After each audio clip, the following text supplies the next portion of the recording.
IFB Thursday night broadcast. That's gonna work great, man. 10, 9, 8, 7, 6, 5, 4, 3, 2, 1.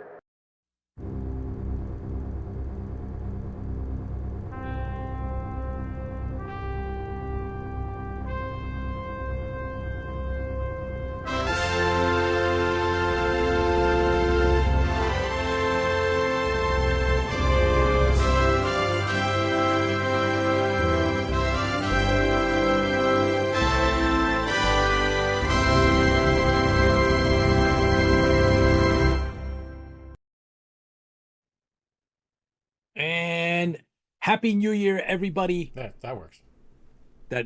Okay, well, it doesn't matter. Happy New Year again, if everybody didn't hear it the first time. And welcome to IFB Season 6 of Interfleet Broadcasting, our award-winning pop culture, sci-fi news and entertainment channel. I'm New York Pete, your co-host, and my best buddy is Chris The Tipsy Toaster. And we're bringing you our unique twists from, growing up watching and reading 70s, 80s, 90s TV and the movies, the cartoons, comic books, the novels, and of course, visiting conventions. And we are really big Battlestar Galactica fans.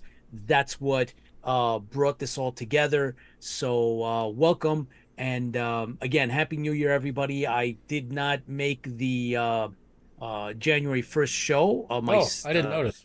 Yes, well, then I don't know why you didn't or why not, but Mediocre Modeler filled in Mediocre for me. did such a great job. Yep, he always does. Thank you so much, Mediocre. I'm going to be reaching out to you with a special request soon.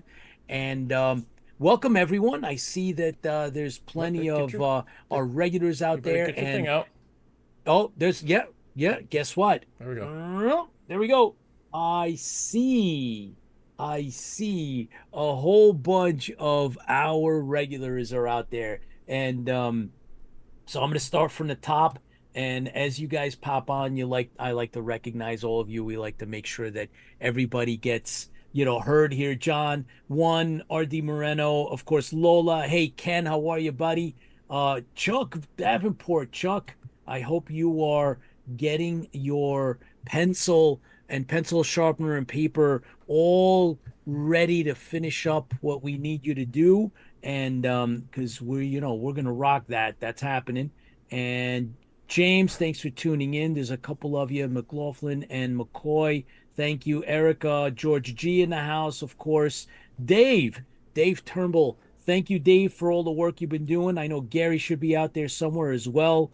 Appreciate everything you've been doing for us and helping us lock down shore leave. So let's see. I did mention Lola and of course Sean from Battlestar Bulletin Board. I see you, man. Thanks for supporting. Thanks for doing what you do out there and keeping Battlestar going. And let's see, is there anybody else? Rick, of course, award-winning sci-fi author Rick Moreno. John, let's see. Oh, Bert Oliver Bomer, man. I could not help but laugh out loud when you were discussing before you went into your briefing that the holiday thing that you did. But you talked about how your mom was upset that you didn't let anybody else speak, and I thought that was really funny because that's what moms are for, right? That was really great. Karen, thank you for tuning in, man. I really appreciate when you come on and support. Commander Kane, Paul, thank you so much for being part of this as well. It wouldn't be the same without you. So thank you, everybody, for tuning in. We had a really good, so far, everything's been really good in terms of the calendar year. And we're in season 6 now, which we started in September, but we're going into 2026, well into now that season 6, and it's all great. Thank you, everybody. We started in 2020, just the very, very last part of 2020. So that's just incredible. So thank you very much, everyone. Really, really appreciate the support. Thank you, everybody that watches us live. Thank you, everyone that watches us later on in when we rerun syndication. We put it back up. Thank you so much, guys. Appreciate it. Don't forget that we're on YouTube as well. Yes, and that's where the archive is. So Yes, please. And make sure you Follows. subscribe to YouTube. So Follow, even if you watch subscribe. us on Facebook, make sure that you do the subscribe on YouTube as well. We need that so that we can broaden the bandwidth and the amount of people that get exposed to IFB on YouTube is very important. So thanks everybody. Tipsy Toaster, Happy New Year to you, my Happy New friend. Year. It's good to have you back.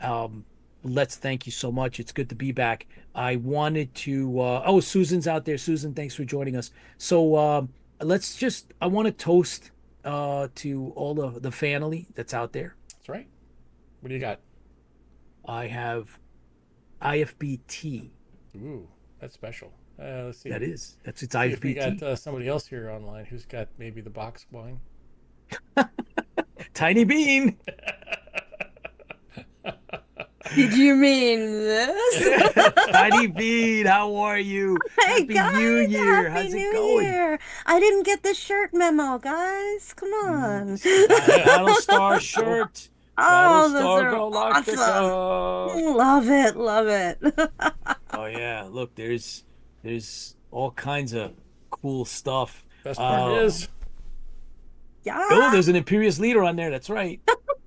amazing. Yeah, it's really cool. We didn't know if we was gonna come in or not, but it did. It was a company advertising on Facebook. We didn't get anything out of it, right? There's no kickbacks, no royalties. I don't even know the name of the company. So yeah, and we'll keep it this that was way. a gift But for Christmas for my wife. Christmas gift. Same Oh, with me, cool. and it's really it's cool. Look, it's got the Vipers on it. It's like hey, Battlestar It's got Galactica. this- Love it. Gotta love it. Cylons chasing the Viper, getting It's ready. really a bad guy there, shirt. It's right a there. Battlestar Galactica bad guy shirt. Yeah, Yeah, it is. Look at that. Awesome. Awesome. it is. It's really cool. It is. This is probably the Yes. Atlantia over here. Where's that? Oh, over here. Right there. Yeah. That's probably the Atlantia. So it'll be James blowing up McCoy shortly. says this is what you get for missing the meetings, the Yeah, Battlestar right? briefings. Come right? on yeah, now. yeah. The staff meetings. Yeah. Hey, I'm doing a pumpkin ale tonight. Oh boy. Night Very owl. nice. Ay ay ay. What's It the says, alcohol on that? What's that? 12%? What is it? 15%? It's so much. It's a black label. Oof. All let's right, see we here. know It's where gonna be that's one of gonna- those Yeah, nights. it's gonna be one of those nights for sure. Oh, wow. It's got to be a black label. It doesn't even have it. Interesting. But it is a metal All can. right. It's important that tin can. It's a metal can. See. It's a metal can. Okay. Yeah. It helps with know. the taste. Yeah, gotcha. All right. All right. Moving on. These are not the droids that we want to talk about. Ooh, look at that.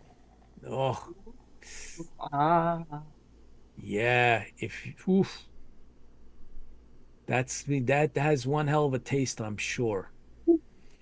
It's funny. It says, pour carefully. Night owl is unfiltered and may contain sediment. Ew. Okay. So it's grainy when you taste it. It'll be like grainy. Ew. Ah. It's nothing like Cylon oil. It's got a little. It's gonna have stuff like in it. little onions in it. So when you drink Onions. it, you'd be like, It's oh, like pumpkin. the little like. It's pumpkin ah. ale, not onion ale. Although Oh, I would no, it's try gonna an have the onion ale. strings. It'll have the strings, the pumpkin strings. So it's gonna be on. You'll be like, yeah. Those are I would- delicious. Barely pay you It's not Tuesday Halloween, for a but pumpkin that's ale what we're talking today. about, man. Mm. Yeah, hell of a taste. That's right, Bert. All right. Well, Wow. if you're ready, Maestro, come on. Sure, everybody. Thank you for joining us. Don't forget to hit those likes and everything else. You are our family. Whether you join us live or later on, you are part of a fandom. You are part of a group. You are part of us. And we really do appreciate you. And for that, we always toast you and we always say, Bands "Fans feel the fleet. Woohoo. Tiny Bean, how did you make out Christmas wise? that's pumpkin. Since there's to get the string, get the strings out of the yeah, and the pumpkin seeds. You might have some sediment on the bottom. shells. Oh, there it is. Yummy. Oh man. Tiny Bean, tell me about your Christmas. Did you get any surprises? Did you get anything cool? just, some cool books and such, some great DVDs and fun stuff like that. Not really too much related to, our stuff, but I got some cool things. Spent some Okay. good time with family and friends, and yeah, it's always nice. And oh my goodness, it's 2026. Yeah, Yeah. nuts. It's Like what? crazy. As you well know, I am a really big fan of another 80s show, The Equalizer. Wow. And I got Oh, this that's as a incredible. gift. Sincere wishes, Oh, Edward wow. Woodward, man. I love the Oh, original Equalizer. man. So now Oh, I'm gonna well, share this with you because I know you'll get a kick out of it. You'll appreciate this. So, do you remember this magazine, Dynamite? oh, of course. I had that one. I had that. Okay. Well, Yes. let me ask you this. Did you have this one? Oh, Buck wow. Rogers. Bam. Yes. Okay. Amazing. And this one. Yes, Catching up most with Loki. definitely. One. Bam, So bam, bam. cool. So, Oh, Dynamite was the best. They had yeah. so much great covers and such. I was in California visiting family, my Janet's family, my wife, Janet, who will be at shore leave. She's going to be there. Yes. Oh, She's going to awesome. man the table. She Oh, will I'm be so at the excited. table. So she's Yes. going to help us out. So she's going to be at the table. So that's good. So Oh, you guys want to so meet happy. Mrs. New York Pete, you have to come to shore Yep. leave And Mr. 46 Toaster in will be there too. Lancaster. And Mrs. Toaster will be there. So, Amazing. um, Okay. Or as I like to call her, Strudel. Prestige. Did you ever see Prestige. The One Prestige? of my favorite movies. Ah, yes. Oh, And yes. the article in here is an interview with the executive producer. It is Mm. phenomenal. One of my favorite movies. So I'm Oh, glad I got that. yes. And Yes. then this is two. Check this out. Oh, Galaxy Oh, look at Quest. Galaxy that Quest. Galaxy Quest. Amazing. That's a Amazing. That's great, a Young great, great Tim great Allen one. is in movie. that one. Wow. Oh my So goodness. I haven't read that one, but I figured. And so well, we're gonna be you're coming to Shore Leave, which we Yeah. announced on IFB, and Awesome. we're delighted that you're gonna be there with us, Can't wait. and you're gonna be giving autographs out. We have promo stuff so that you can sign for the fans that come. Obviously, you're gonna be part of the panel.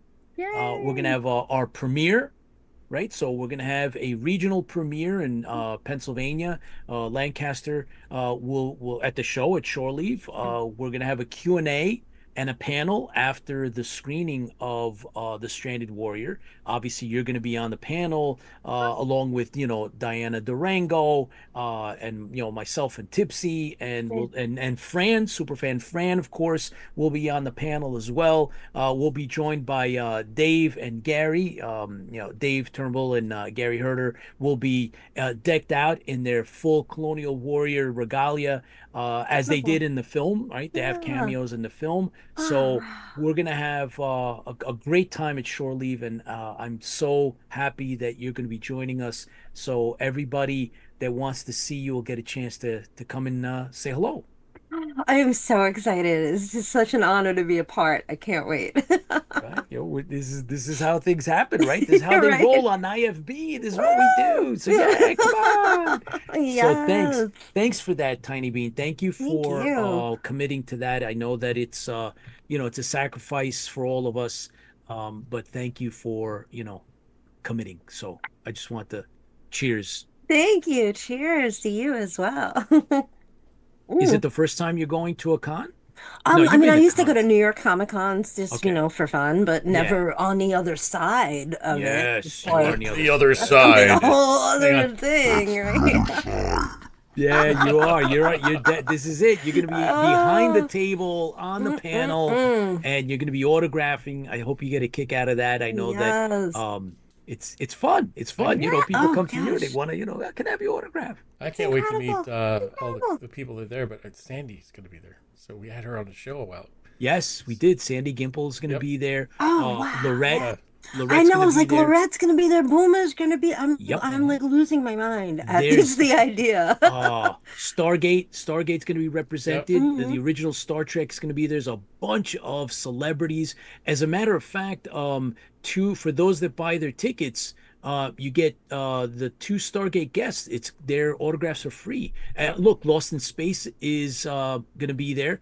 Um, so Marta Kristen is going to be there, and I interviewed her at New York Comic Con, so she'll be there as well. And Bobby Clark, who Very played the good. Gorn, the original Gorn, Yep.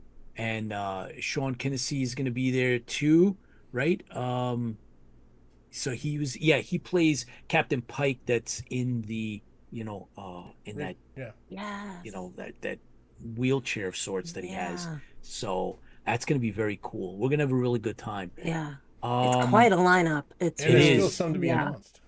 Yeah, there's somebody else that Yes, might be coming. yes. I saw that. I was like, oh boy. Okay. It's going to be great.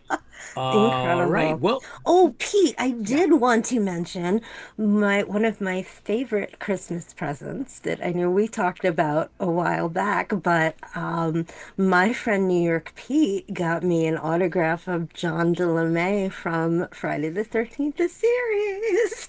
And it's hanging up in the other room, or I would have it here to show you. But Excellent. Good. oh, I love it.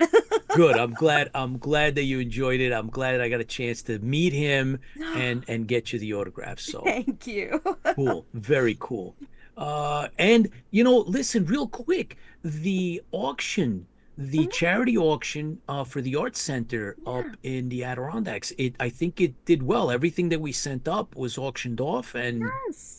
Yes, amazing. Thank you so much, guys, and thank you for your support and helping get the word out. We did get a lot of bids from folks that were IFB people, so that was really nice to see. Thank you, guys. absolutely, absolutely. I'm so happy that we're able to support you in that, and we will support in the future as well.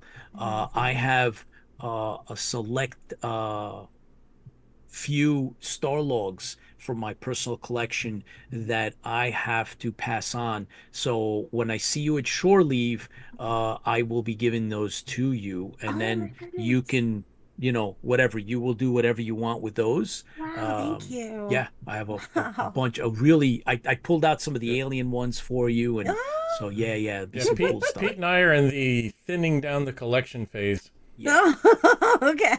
and I am We, got a we'll make huge it do thin some down. good. They're gonna have to have a Tipsy Toaster basement sale. Oh my yeah. goodness. So yes, I Yeah. have I have a dozen or more, actually more like probably 20 copies, original copies of Starlog that I'm going to pass on to you, Tiny Beans. So Wow, yeah, thank you. That's incredible. absolutely. Oh, wow. Love So with it. that said, all that festivities and the festive nature that's up in the air now, you have a really cool presentation for us. I mean, I'm privy to seeing it beforehand. So why don't we, if Tipsy's ready, are you ready, Tipsy? Oh, of course. All right. Well, if you're ready, let's go. Oops. Let me try that again. Fantastic. Thank you, Tipsy. Thank you, everybody. Well, hello, IFB. Happy New Year to all of the fleet far and wide. Great to be here as always. Welcome to Tiny Beans Corner, where we discuss new, old, and otherwise interesting things for the fleet's potential viewing pleasure. I've done the research, so you don't have to. And I pulled together some great stuff for y'all to check out. So let's start with news. The Critics' Choice Awards hit, and a lot of stuff that we follow in the corner, including the series The Studio, Severance, Pluribus, and the films Weapons, Sinners, and Frankenstein all took home wins. Special shout out to our boy Jacob Elordi for his Best Supporting Actor as the creature in Frankenstein. Incredibly well deserved. Also note actress Jessie Buckley's win for the film Hamnet. More on that later. And in more news, Ryan Coogler is on a roll after Sinners and is confirmed to be taking on a reboot of my favorite, The X-Files. I am absolutely giddy over this, guys.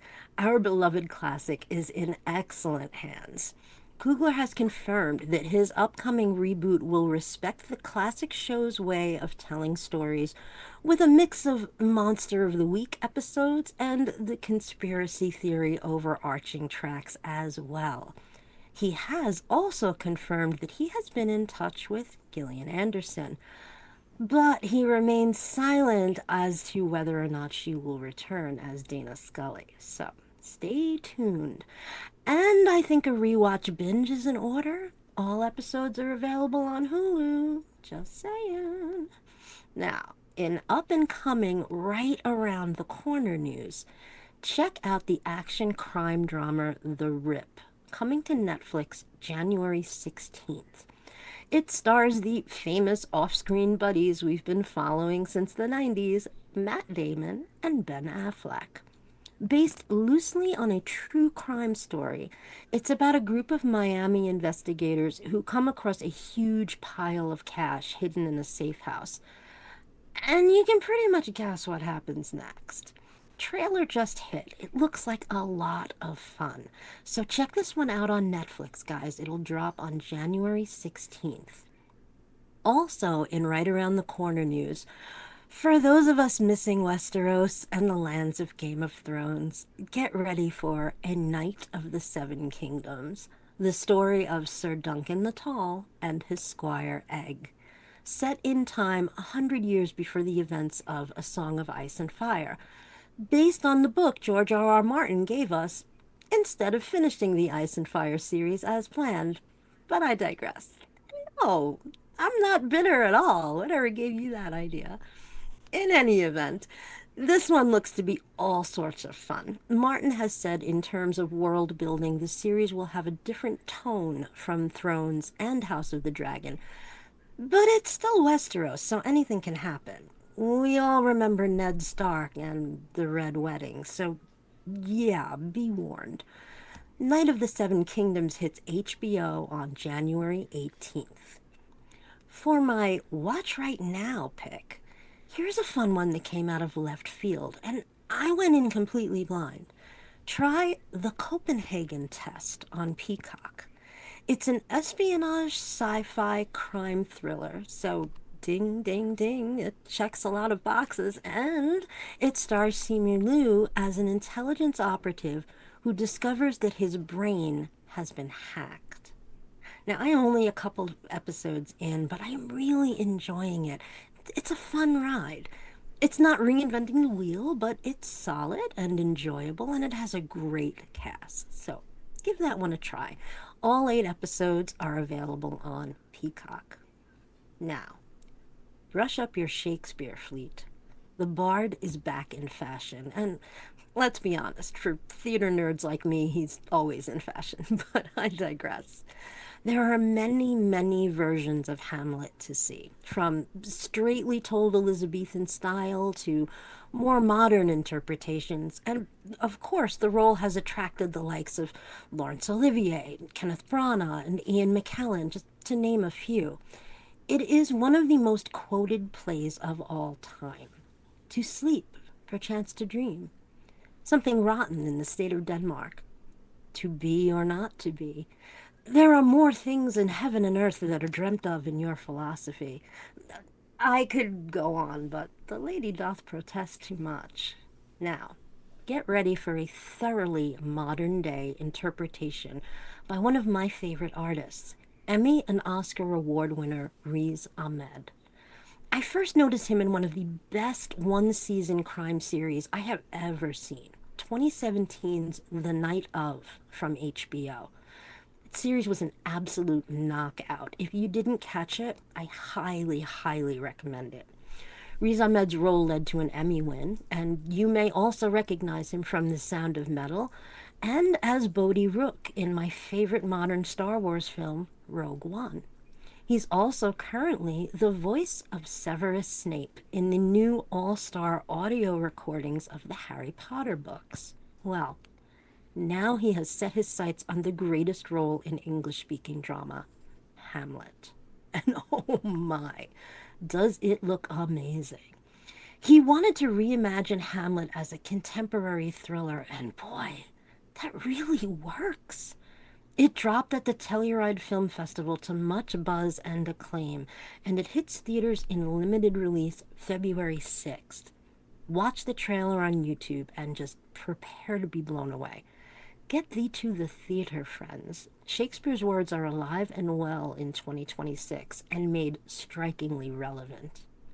In accompanying news, there is a lot of buzz about the just released film Hamnet, starring Paul Mescal from Gladiator 2 and Jessie Buckley, who just won the Critics' Choice Award for the film. Based on the fabulous novel by Maggie O'Farrell, Hamnet tells the story of Agnes and William Shakespeare and their lives as they come to terms with the sudden death of their 11-year-old son, Hamnet. It was this tragedy that stayed with Shakespeare and ultimately led him to write his most remembered masterpiece. The film is getting phenomenal reviews. It's called earth-shatteringly good, equal parts devastating and beautiful.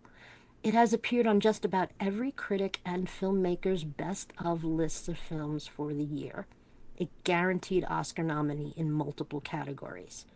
It's in limited release. We'll hopefully get wider distribution soon because I am dying to see this one. I adored the book. So check it out if you can. You will surely not be disappointed. I could go on, but brevity is indeed the soul of wit. So the rest is silence. Back to you, Pete. Wow, interesting. I So spelled Hamlet wrong on that last slide. Yeah.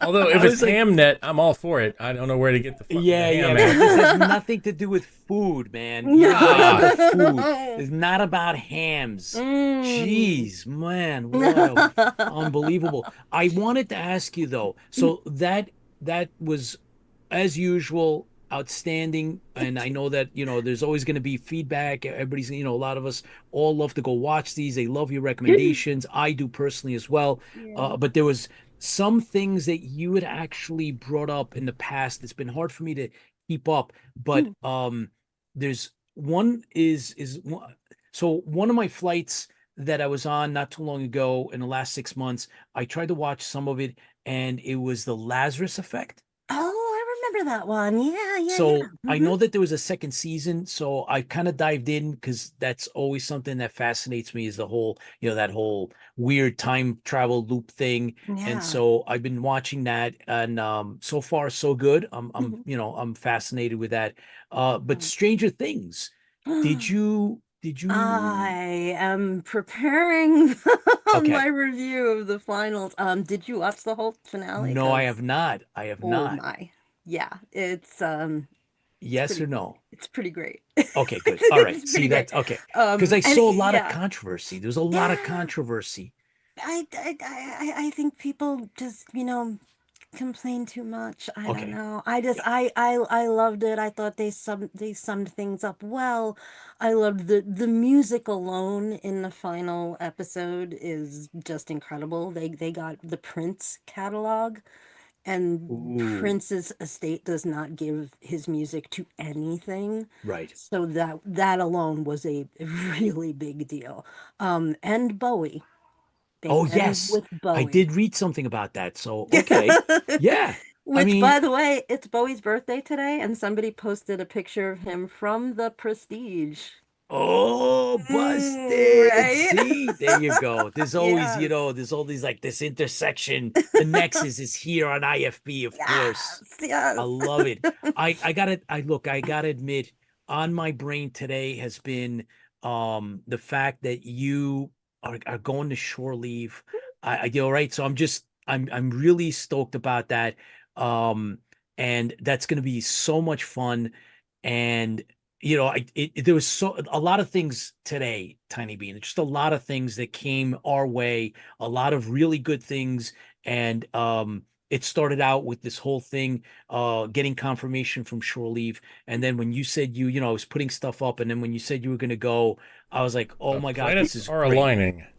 It's Ah, yeah, the planets were aligning. So I was like, fantastic. oh, this is great. And I'm happy that this is the first time that you're gonna be, like you said, on the other side of the table, right? Usually you go to just be at the con, but now you're going to be in it. And it's a big thing for us getting the confirmation that they want us there. And we have the table, we're going to get the panel, we're going to do the screening. You're coming, Diana Durango's coming, Superfan Fran, John My One, girl. myself, and Tipsy, Gary, Dave. And I think there's probably going to be more. Hopefully, there'll be a lot more of you that are going to come. We want to see as many of you as possible. It's in Lancaster, Pennsylvania. It's in July. So anyway, that just kind of stuck in my head. Tara, thank you so much for making it. It's like ratcheting it up. It's so much fun. I can't believe that we're all going to be in the same space together. And that alone is worth all of it. So, yeah. That's the camaraderie. That's the family. Definitely. It's the family. But, it's also the culmination of, this was a passion project that we jumped into.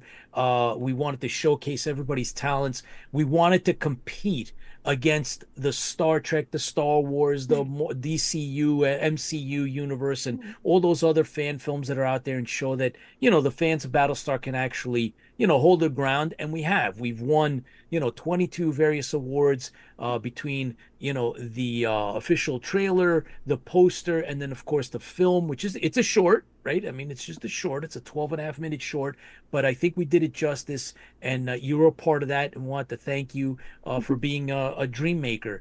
And so I'm not sure if you heard this, but I wanted to announce this as well.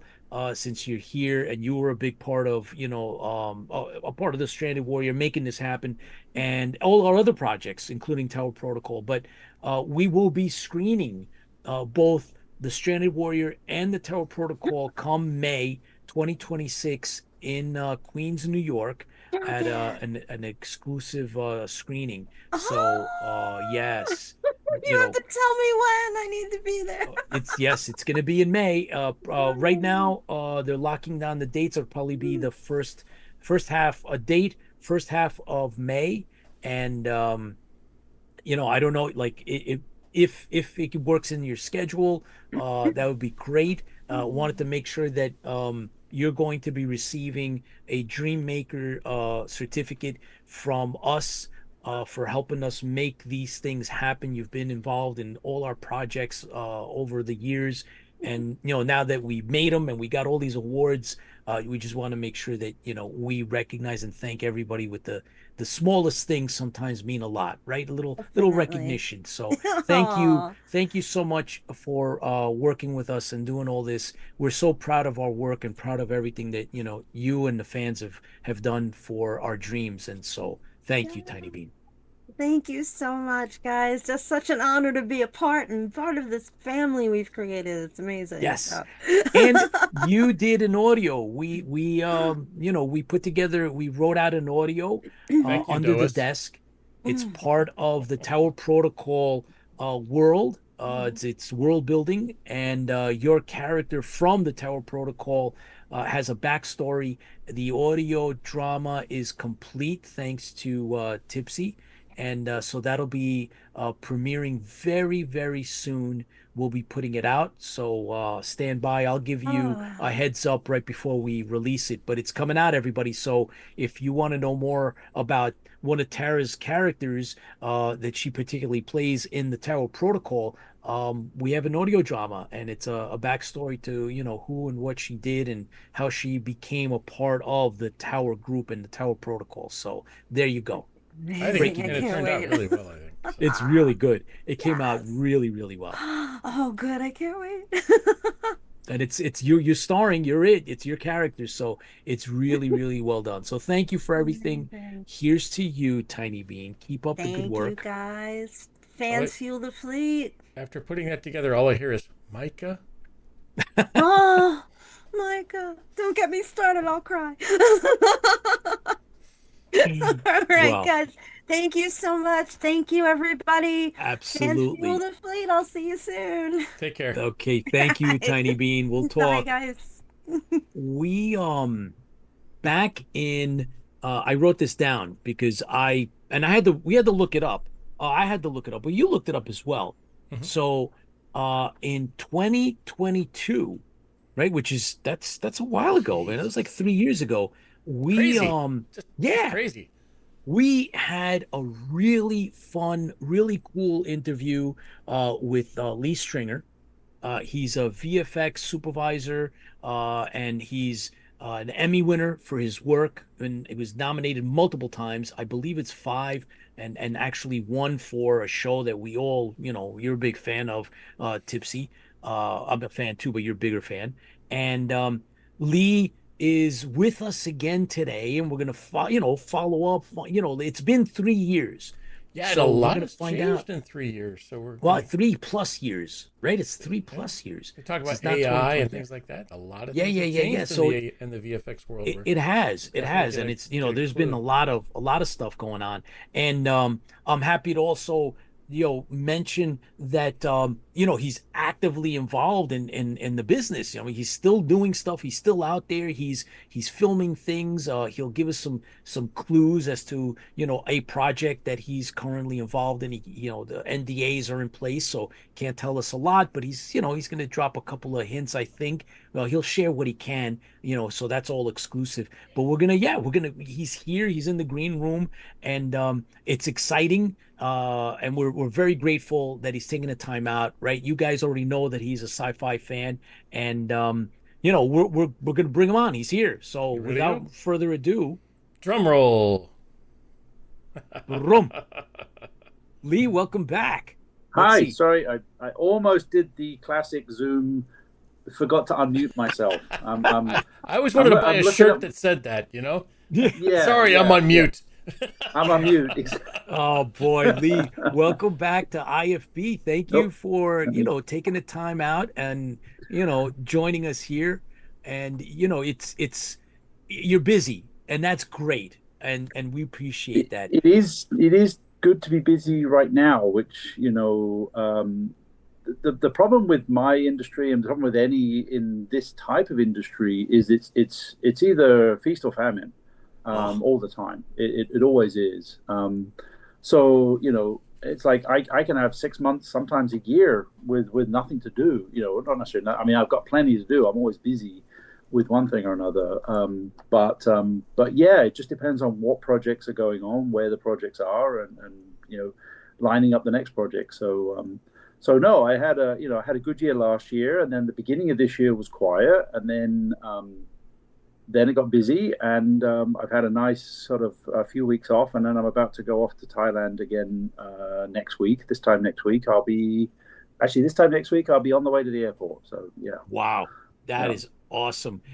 Lee, So, just a little bit of background for the fans that yeah, we pick up new fans. Luckily, we've been growing as a streaming show here on IFB, and we hope that they go search out the previous interview that you had with us. But for those that may not be fully aware, right. you've worked on Star Trek: The Motion Picture, the director's cut that was released, which is phenomenal. I watched it a couple of about 6 weeks ago, and The 4K version finally. yes, oh my God, Yeah, so yeah. cool. So I was I was actually more involved with the first version, which was the DVD version that we Yeah, did back wow. in 2001. Um, and then I did have some involvement, not as much because I was not in California when we did the 4K version, but that was interesting because when we did it back in 2001, HD was, although it was around, it was still kind of on the side, and people weren't, for want of a better word, they weren't wanting to pay to do to do things in high def. And so we kept, everybody was saying on that project was like, well, let's just do it in high def and then you're ready. And they actually did all the remastering of the footage was all done in high def. But we could only do the VFX in standard def, unfortunately. Wow. And then it took them nearly 20 years to finally, and I think it was Paramount Plus that finally kind of like, ended up paying to have it redone as a 4K, which ironically ended up probably costing them 10 times as much as what it would have cost them if they'd done it 20 years ago. Because when we were doing it 20 years ago, we could have done the high def version for maybe 20% more. Whereas when it was redone a few years ago for the new Blu-ray 4K, streaming and all that, it had to be all kind of started from scratch again almost. Wow. I had to go back and everything had to be kind of up-resed and redone. So no, I've been very lucky. So it's interesting. One of my key parts of my history you guys were just talking about, which is shore leave. Because when I moved to the States in 91, I was living in Maryland, not far from where shore leave was held. Oh. And and so shore leave were the first, I want to say first real Star Trek conventions that I went to. I'd been to some in the UK, but they were tiny, they were small, never, didn't have any of the actual guests were there or anything like that. And so, literally the first convention, I think the first real Star Trek convention I went to would have been, I'm going to say summer 92, July 92, I think it would have been. Yeah. So, so shore leave is, and I credit shore leave with actually helping me get to where I am now. Because, because I met, I was interested in VFX as a kid. And the thing was, there's always that whole thing of how do you, it's the question I get asked. Sorry, I'm just checking my iPad is sliding down, and I'm just hold on a second. I'm watching myself. I'm going, why am I singing? And I'm going, wait, no, my iPad. It's just me messing with you. Yeah, you did this. Yes, this is part of the VFX. Right. I was like, my chair's not. I haven't got one of those office chairs that's the hydraulics has gone out and you're slowly sinking. That's my office chair does that in the other room. Okay, let's see if that. That's the difference between practical effects and VFX. Exactly. Yes. So I was interested in VFX as a kid. I was influenced by things like Jerry Anderson, the original kind of Ray Harryhausen, very much the original Ray Harryhausen. And then, of course, I was a kid that grew up in the late 70s and 80s. So obviously, when Star Wars came along and everything that kind of created, which includes things like the motion picture and Blade Runner and Alien and all those other kind of films that kind of everybody jumped on the sci-fi bandwagon again.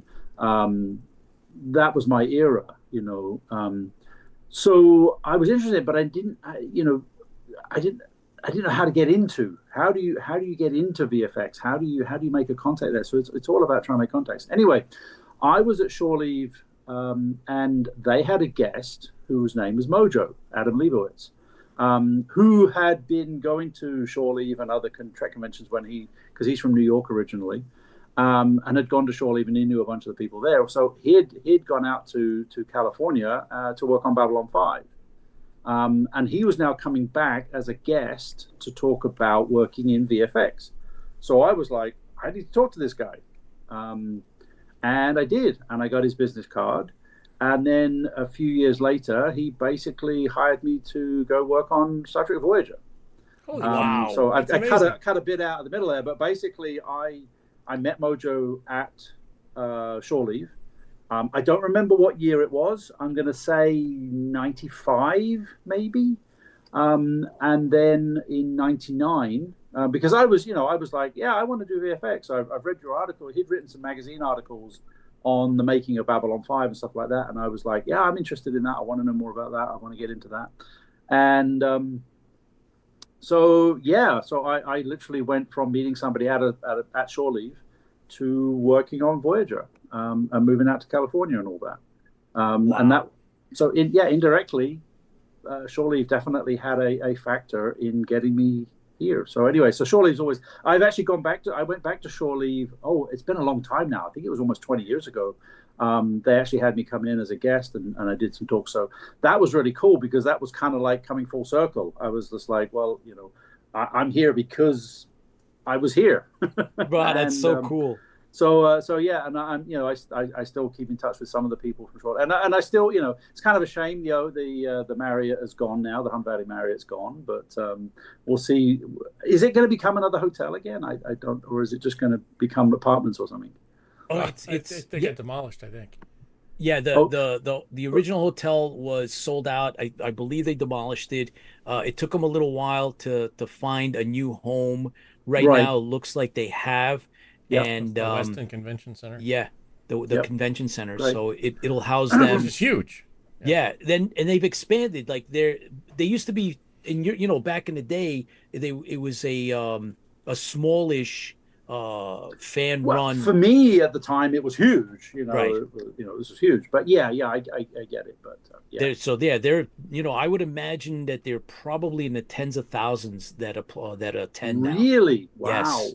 Okay, Yes. because I don't remember what I mean, going to a convention that had 1,000 people to me in the 90s was like, oh, this is huge. This is massive. So oh, brilliant. So Yeah, yeah. so Well, we hopefully one day I'll get back there again. Oh, that would be so Yeah. cool. But Yeah. we've been touch and go with the management of Shore Leave now for a few years, and I'd say for maybe like the last three, the post pandemic, and we finally made it happen with with some of our IFB teammates here, Gary and Dave. We'd run into some of these, like the higher ups that run the actual festival, but we were able to push it over the top. And so, with our fan film, we locked it in, and so we're gonna have a table. We'll be able to do the premiere and the screening, and we'll Oh, have. great. Yeah, Okay. it's gonna be some fun. But Good. Good. going back to Yeah. your So yeah. So successes. I I'm mean, sorry. no. I was going to say, yeah, I was trying. I was trying to give my a quick version of my how I got here. But partly, as I say, it was so I'd worked on a lot of small stuff, but it was essentially moving out to California. Work obviously, I went from, and I tell this to everybody. I literally went from watching an episode of Voyager, season 5. To building models and working on it, like it was quite a quick transition, and I can tell you it was quite an eye-opening experience as well. So yeah, then I got I've been lucky. I've worked on some quite a lot of the big sci-fi franchises. So we obviously we did Firefly, which lives on. Yes, yeah, absolutely. And Galactica, which also lives on, of course, and then I so in case anybody didn't know why my image is a little bit blurry, I'm in Singapore. So I moved out to Singapore 17 years ago to work on Star Wars: The Clone Wars, the animated show. And then I've worked on other bits and that's you're scrolling through my webpage. That's some images. That's from the Devil Conspiracy. That was actually during COVID. So that's a film we did during that. That kind of got me through COVID actually. Wow. Because everything shut down, of course, and I got a call right before COVID actually to ask for some help on a project, and it was with the director that I'd worked with before, and then COVID happened, and we actually spent most of 2020 basically finishing that film and doing everything remotely. And that was that I'd done stuff remotely before because obviously I was working in Singapore by then, and even Galactica, a bunch of Galactica was done remotely. So when everybody talks about working from home, I'm going, nah, I've done that for decades. But that got us through that. And then last year, year before. I keep saying last year, thinking it's 2025. So the 2024, I got to add another franchise, to the sci-fi franchise, which was the Alien franchise. I was lucky enough to be on set for Alien Earth, which was, that was quite an experience, and I am a sci-fi fan. If my background wasn't blurred, you'd see a Lego X-wing up there. I still my hobby is still building models and miniatures. That's actually still what I do. So that's what got me into all of this was models and miniatures, and that's what I originally wanted to do. And then I moved over to CGI. But the thing I found with CGI is that you don't do anything with your hands, and I think that's really, really important. So I kind of got back into model building and painting and stuff like that, because you get that physical interaction with what you're building. Wow. And here I am. Yeah. So Lee, is there a place in modern filmmaking for the models, the original models and CG, or is it all one or the other, or what's it like? Okay. Obviously, I know you're going to ask me about AI, and that's what everybody has asked me about for the last couple of years, and we'll get to that one. I strongly feel, and Alien Earth definitely took this approach, that you've got to mix and match what you're using. Obviously, it's within your budget. What can you afford to do? But the reality is, use whatever's going to give you the best result if you can afford to do it. So, for example, I always use, there's 3 projects that I always use, which are older now. They're very old. Okay, Starship Troopers, the Paul Verhoeven film, the Harry Potter, I don't know what you call a trilogy with 8 parts, and the original, the Peter Jackson's Lord of the Rings trilogy, because they were made in that sort of transition period where CGI was really coming into its own, but they still relied heavily on practical, especially Starship Troopers, and then Lord of the Rings, and then the Harry Potter film. But those films helped kind of make that transition. But they used models, they used miniatures, they used makeup, they used practical, they used CG, they used whatever, they created new software. A lot, those projects actually were responsible, much like Star Wars has done. They actually created, some of the software that we have used, since, because it wasn't around then. So I'm very much a big fan of mixing and matching and using whatever you can.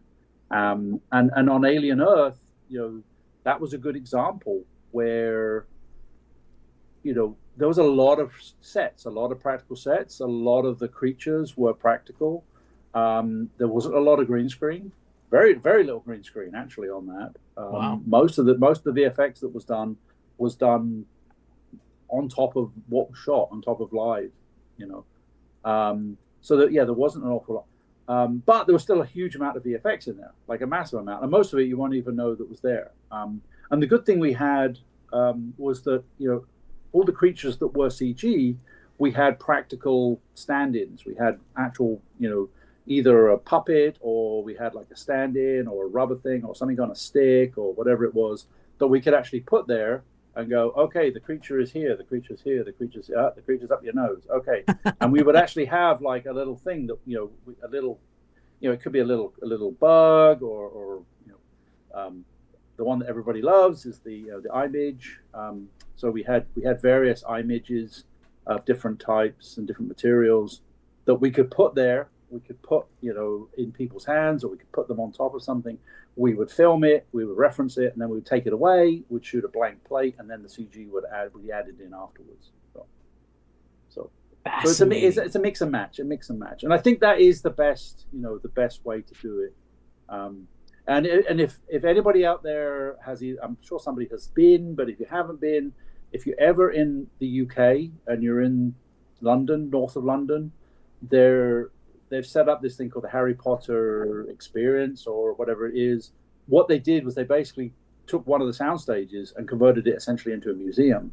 And so now and they have basically all the props, all the miniatures, all the costumes, the makeup, that they've basically made a Harry Potter museum for those first eight films.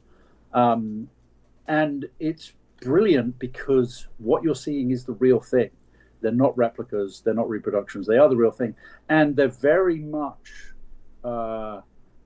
they like to show you how it was made, how things were made. They like to talk, they have people there that do actually understand the process. And they talk about, how this was used, how it was modified, how it created the image that you saw in the film. So it's kind of like, it's a museum, but it's also a bit of a filmmaking school. and I just highly recommend anybody. And you don't even have to like Harry Potter. If you want to know about making movies, it's a really great museum just to go, because it will show you stuff about making movies as well.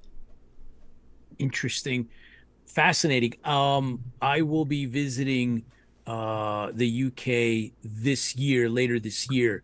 I'm going to see if I can find that or Absolutely. maybe... And if it's any time during a school holiday, you've got to book it like 6 months ahead, because it's Really? sold out. Yeah, Wow. It's still very, very popular. And of course, they're making the new television show version of Harry Potter at the same place now. So, Oh boy. yeah, Well, I that's don't know cool. much about that. Yeah. So, but I'll send you some info on that one. Oh, But yeah, I definitely appreciate it. recommend it. Definitely recommend it. So anyway, Very cool. Lee, last time we spoke, we emphasized planning and communication over fix it in post. So, right? Looking back hasn't now, changed. hasn't changed. No. So all right, that was it. That's basically it. No surprises. It's something funny. that... Yeah, no, it's funny you say that, because I literally just did a talk about 2 months ago at a school here in Singapore, and it was purely about working with VFX and working between producers, directors, and VFX, and where the problems are, where the pitfalls are, and where the miscommunications can be and stuff like that. And sorry, I'm just going to find a tissue. Fuzzy. Hold on, I'll be right back. There you are. There we go. Oh, is that better? Right, Okay. that looks better. Yeah. Okay. I should have kept the veil of removed 10 years off fingerprint, of me type Ah, of thing. talk about fixing it in post. See that? I Yeah, don't know. so, and that was one of the things I was talking about. I was just, it was like, if it's like, don't fix it in post, make it better in post, because all you're doing is you're just wasting money by having to fix it in post. If you're fixing it in post, it means you didn't do it right in the first place, and all you're doing now is, instead of making it better, you're fixing it. Wow. So make it better. Don't fix it is pretty much the the best way to explain it. Well, that's a good line. I like it. Make it better in post. Yeah, make it better in post. Don't fix yeah, it. Yeah, exactly. Absolutely. Yeah. So That should again, be on a since t-shirt. yeah, it should be on a t-shirt. So let's I do a combined. I have a T-shirt from one of the productions we did a few years ago, and on the back it just says, "We fix it in post." Wow. So, I but remember the first feature I worked on was a low budget, Lee, and I was right out of school visual arts, film school, and it was, like I said, a small production, under 100,000, and that's all I ever heard. And I was like, what are these guys talking about? They're gonna do it right here. We're here. We know how to do it. And they were like under the gun, and they were constantly pressed for time, and it all came back to haunt them, all of it. yeah, you're better off planning. The biggest, the biggest thing I can say where money gets wasted, and it doesn't matter whether it's a multi-$100 million Marvel film, or it's a $10,000 local production. You need to have a script that is solid. You need to have a plan that is solid, a production plan that is solid, and you need to have a director that can actually see the film that's going to be made. One of the things I always tell people is that everybody's like, what do different people do in the job? What's their job? What's different roles do in production? And I think a lot of people are confused by directors, because technically directors are there to get the performance out of the actors. But the reality is the director should already see the whole film in their head, or the TV show or the short or whatever it is. They need to be like, I can see they can see the completed film, and now all they got to do is to communicate that to everybody, so that then the bits that they're doing, they can do them. And I think that is something that is missing a lot of times. I've definitely worked with directors where they're shooting the stuff, they're finishing the pages off of the script, they're getting their schedule done. But then they're kind of like, yeah, we'll get it in the edit, And I'm like, well, yeah, you can you definitely, I mean, a film is definitely made in the edit, and editors are definitely underappreciated, I think, in a lot of times. But again, it's make it better in edit. Make it better in the edit. Don't make it in the edit. You know, a lot of people go, "Oh, the film's made in the edit," and I go, "Well, nah, the film should be made in the script, and then made better in the edit. It's the same thing, same as VFX. It's all just make it better, instead of wasting time. As it were, find. You know, a lot of people say, "Oh, we'll find the film in the edit or whatever." I'm like, no, make it better in the edit. Yeah, wow. So what's changed? I'll get off my soapbox now. No, that's the whole idea you're here. Of course, we love this. This is the whole, for those that are looking to understand, and for those that are looking to, harness experience for their own projects. Right. Yeah. It's like having a class, Master class. Yeah. A master class. However, what's changed in the day-to-day work as a VFX supervisor in the last few years, if anything? I'm going to say not as much as you might think. I mean, everybody goes, "Oh, everything's different than it was before COVID," or "Everything's different than before." Everything's changed in the last 2 years. Things change and evolve all the time in every aspect. But, when it kind of boils down to it, I don't think there's been any quantum leap as far as changing. And the change really is more about, what is the budget and the schedule of the production that you're on. I've worked on $100 million projects to $100 projects. I've worked on the gambit, so I'm quite used to modifying my workflow and modifying what I'm doing based on what we have available and what we can afford and stuff like that. So I don't think there's been any quantum change. I mean, everybody talks again, and I know we're going to talk about AI. Everybody's talking about that, and everybody wants to talk about that. I've got my own opinions on it, which are different than most people's. But I don't think that's okay. I don't think there's been any real major, because I think, like any industry, everybody goes, "Oh, well, there's, the automotive industry has changed completely because everything's going EV." And I'm like, yeah, most people don't realize that the first horseless carriages, 120 years ago, were electric. They were electric, and then they went to petrol, and then they went to back to electric. Steam. So, yeah. Well, there was steam. Yeah, there was steam before that, obviously. But the thing is everything. I don't know. I guess the older I get, the more I see it. Changes happen, but they happen in smaller bits and pieces, and they're more evolutionary than they are revolutionary. We're always talking about, and I think the problem is that a lot of people, they want this magic bullet, they want this magic pill, they want this button that they can press, that the Staples easy button. Oh, that's easy. They always want that, and really that doesn't exist. But there's little things that change all the time, and whether that's in my industry or almost in any industry. I mean, I still see people talking about, oh, the internet, and I'm going, it's an amazing thing. Really? It's been in my day-to-day life for 30 years, nearly. Have you checked out that message board? Yeah, So yeah. I mean, even AI, it's not actually new. People have been working on it for a long time, trying to. And the reality is, and again, we can get onto the old AI thing. So, the reality is that AI. The first thing I always tell people when they say, "What do you think about AI?" I go, "Well, I'm waiting for the I." Because nice. You get what I mean? Yep.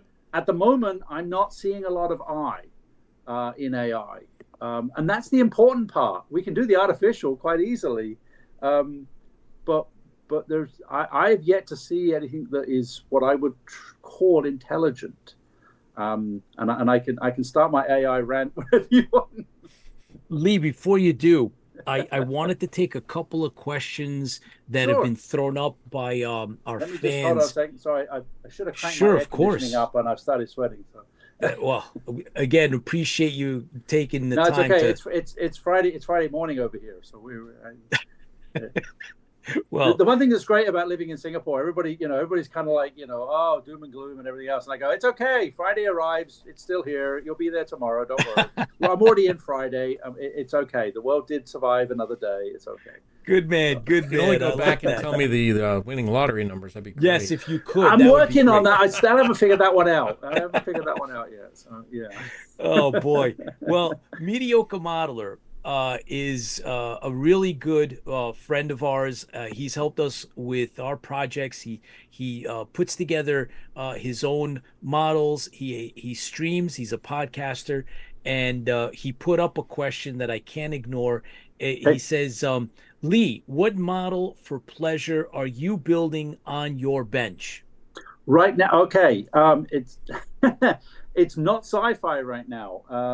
So right now, I am doing what I call my Emmy 262 project, Messerschmitt 262 from World War II, Ooh, the I first love. operational jet bomb, jet fighter bomber. Um, and it gets worse. So when I was a kid, I had I built model kits, again, when I tell my history, I always talk about how I was a fairly normal kid until things like Jerry Anderson came along and things like Star Wars came along. I built normal Airfix model kits and Aurora, for those old enough to remember Aurora, Sure. and things like that. And then I remember seeing the making of Star Wars. And that was the first time I saw behind the scenes. I saw miniatures. I saw how they built miniatures. I saw blue screen and how they filmed them. Extra stuff, yeah. Yeah, and it was like, oh, they take all these pieces from model kits and then they kind of rearrange them and they make a spaceship. And from then onwards, my tanks and my aircraft suddenly got combined and I built a spaceship.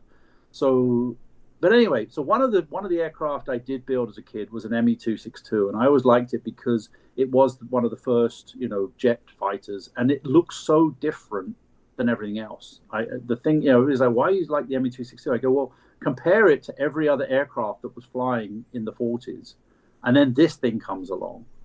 It's a spaceship. I mean, if you look at it compared to everything else, it's a spaceship. It really is. It's totally, it's that and so I was always fascinated with it. Anyway, fast forward to COVID, when I'm stuck at home building models, and I'm building regular models, and I had an Emmy 262 model on my shelf, and I thought, okay, I'll build that. All right, cool. All right, so I built it, finished it.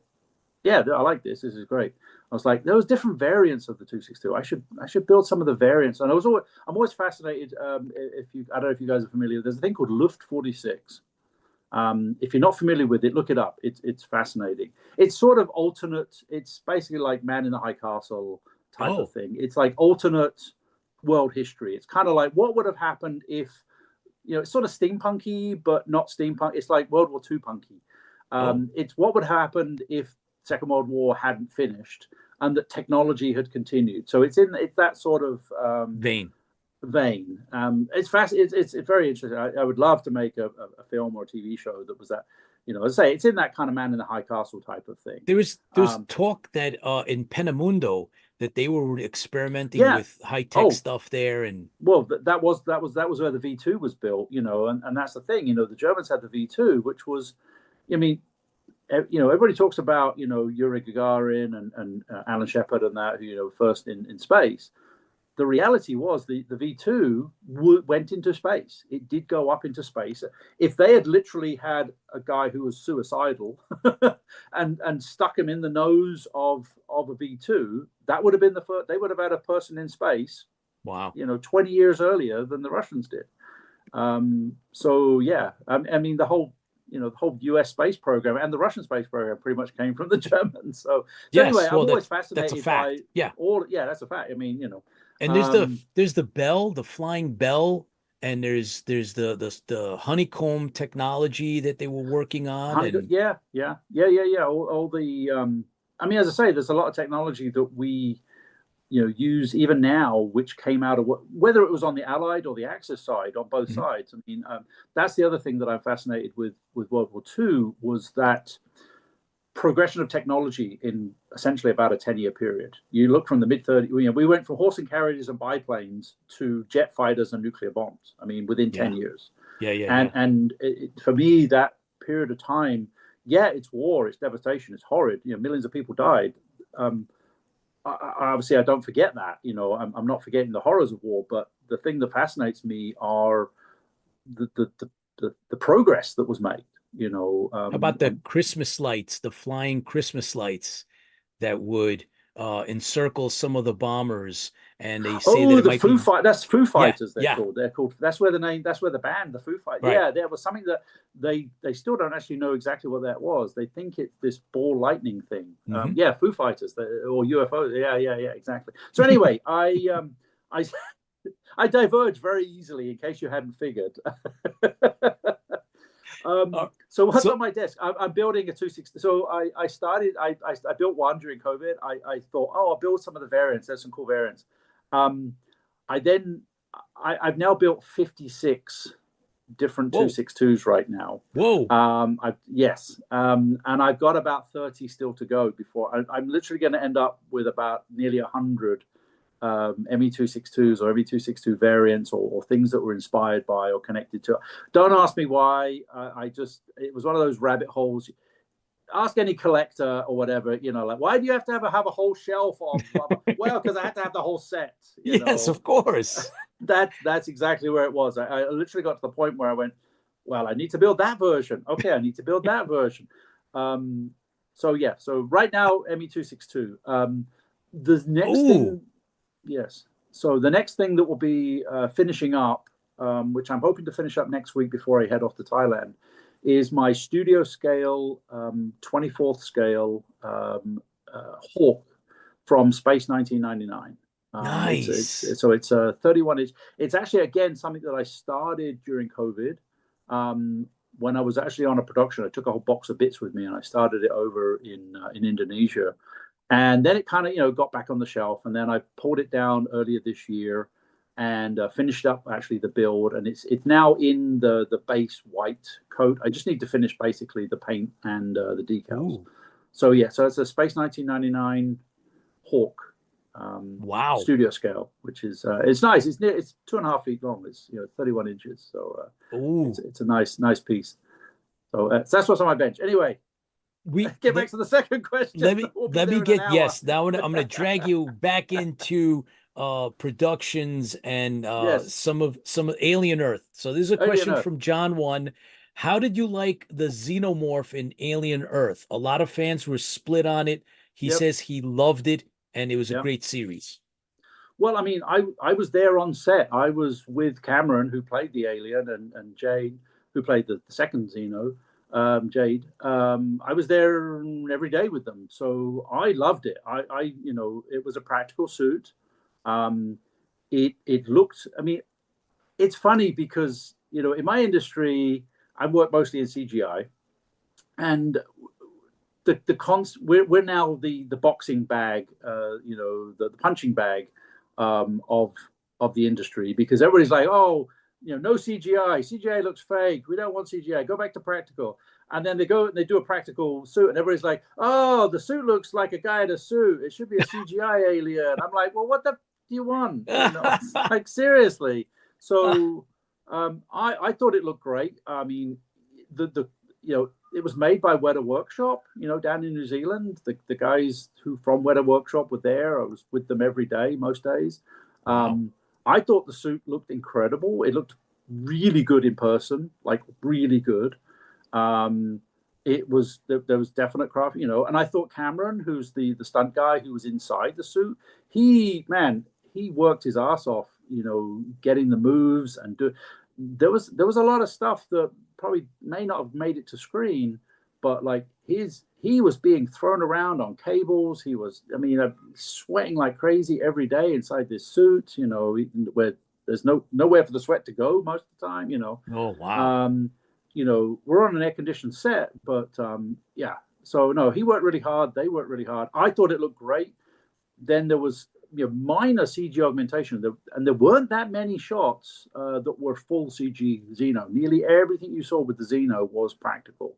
I can go into details about what stuff was. Most of the time, to be honest, it was the tail was added afterwards, because there was a lot of times where we had to take the tail off because for practicality and for safety.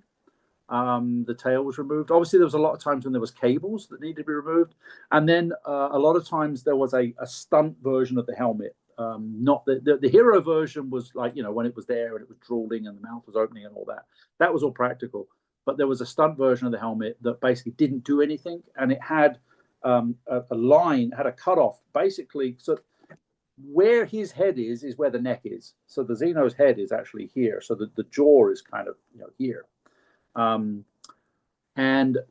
the back, it has a huge, the head is huge. It's 3 foot long, Wow. So what they did was they made essentially almost like a magnetic connection between the back of the head and his head. So his head was like a crash helmet. It was molded to his helmet that had the front of the helmet on, and then the back of it kind of connected on, so that if anything happened, it would break away. It would snap off. It would just click off, because otherwise it'd break his neck. If he fell over or something with this. Imagine you've got a 3 foot piece of whatever on your head, and you hit something or something hit you. Well, it's gonna break your neck or something. So they designed it in sections so that if something happened, it would break off, and then a lot of the stuff was all rubbery and whatever. So anyway, so there was bits where that had to be either replaced or we had to seal up the lines and stuff like that. So anyway, I loved it. I thought it looked great. I thought it looked great on set. I think the only downside was that, the best part about the first Alien film is that you didn't see much of the alien. It was a build-up. It was the old thing. If you don't want to show the alien, the thing is that was the surprise. Well, now we already know what the alien looked like. So in this one, they did have to show it more, because we already know what the alien, what the Xeno looks like. And also it was a TV show. So we had 8 episodes. We had, 6+ hours of footage, film.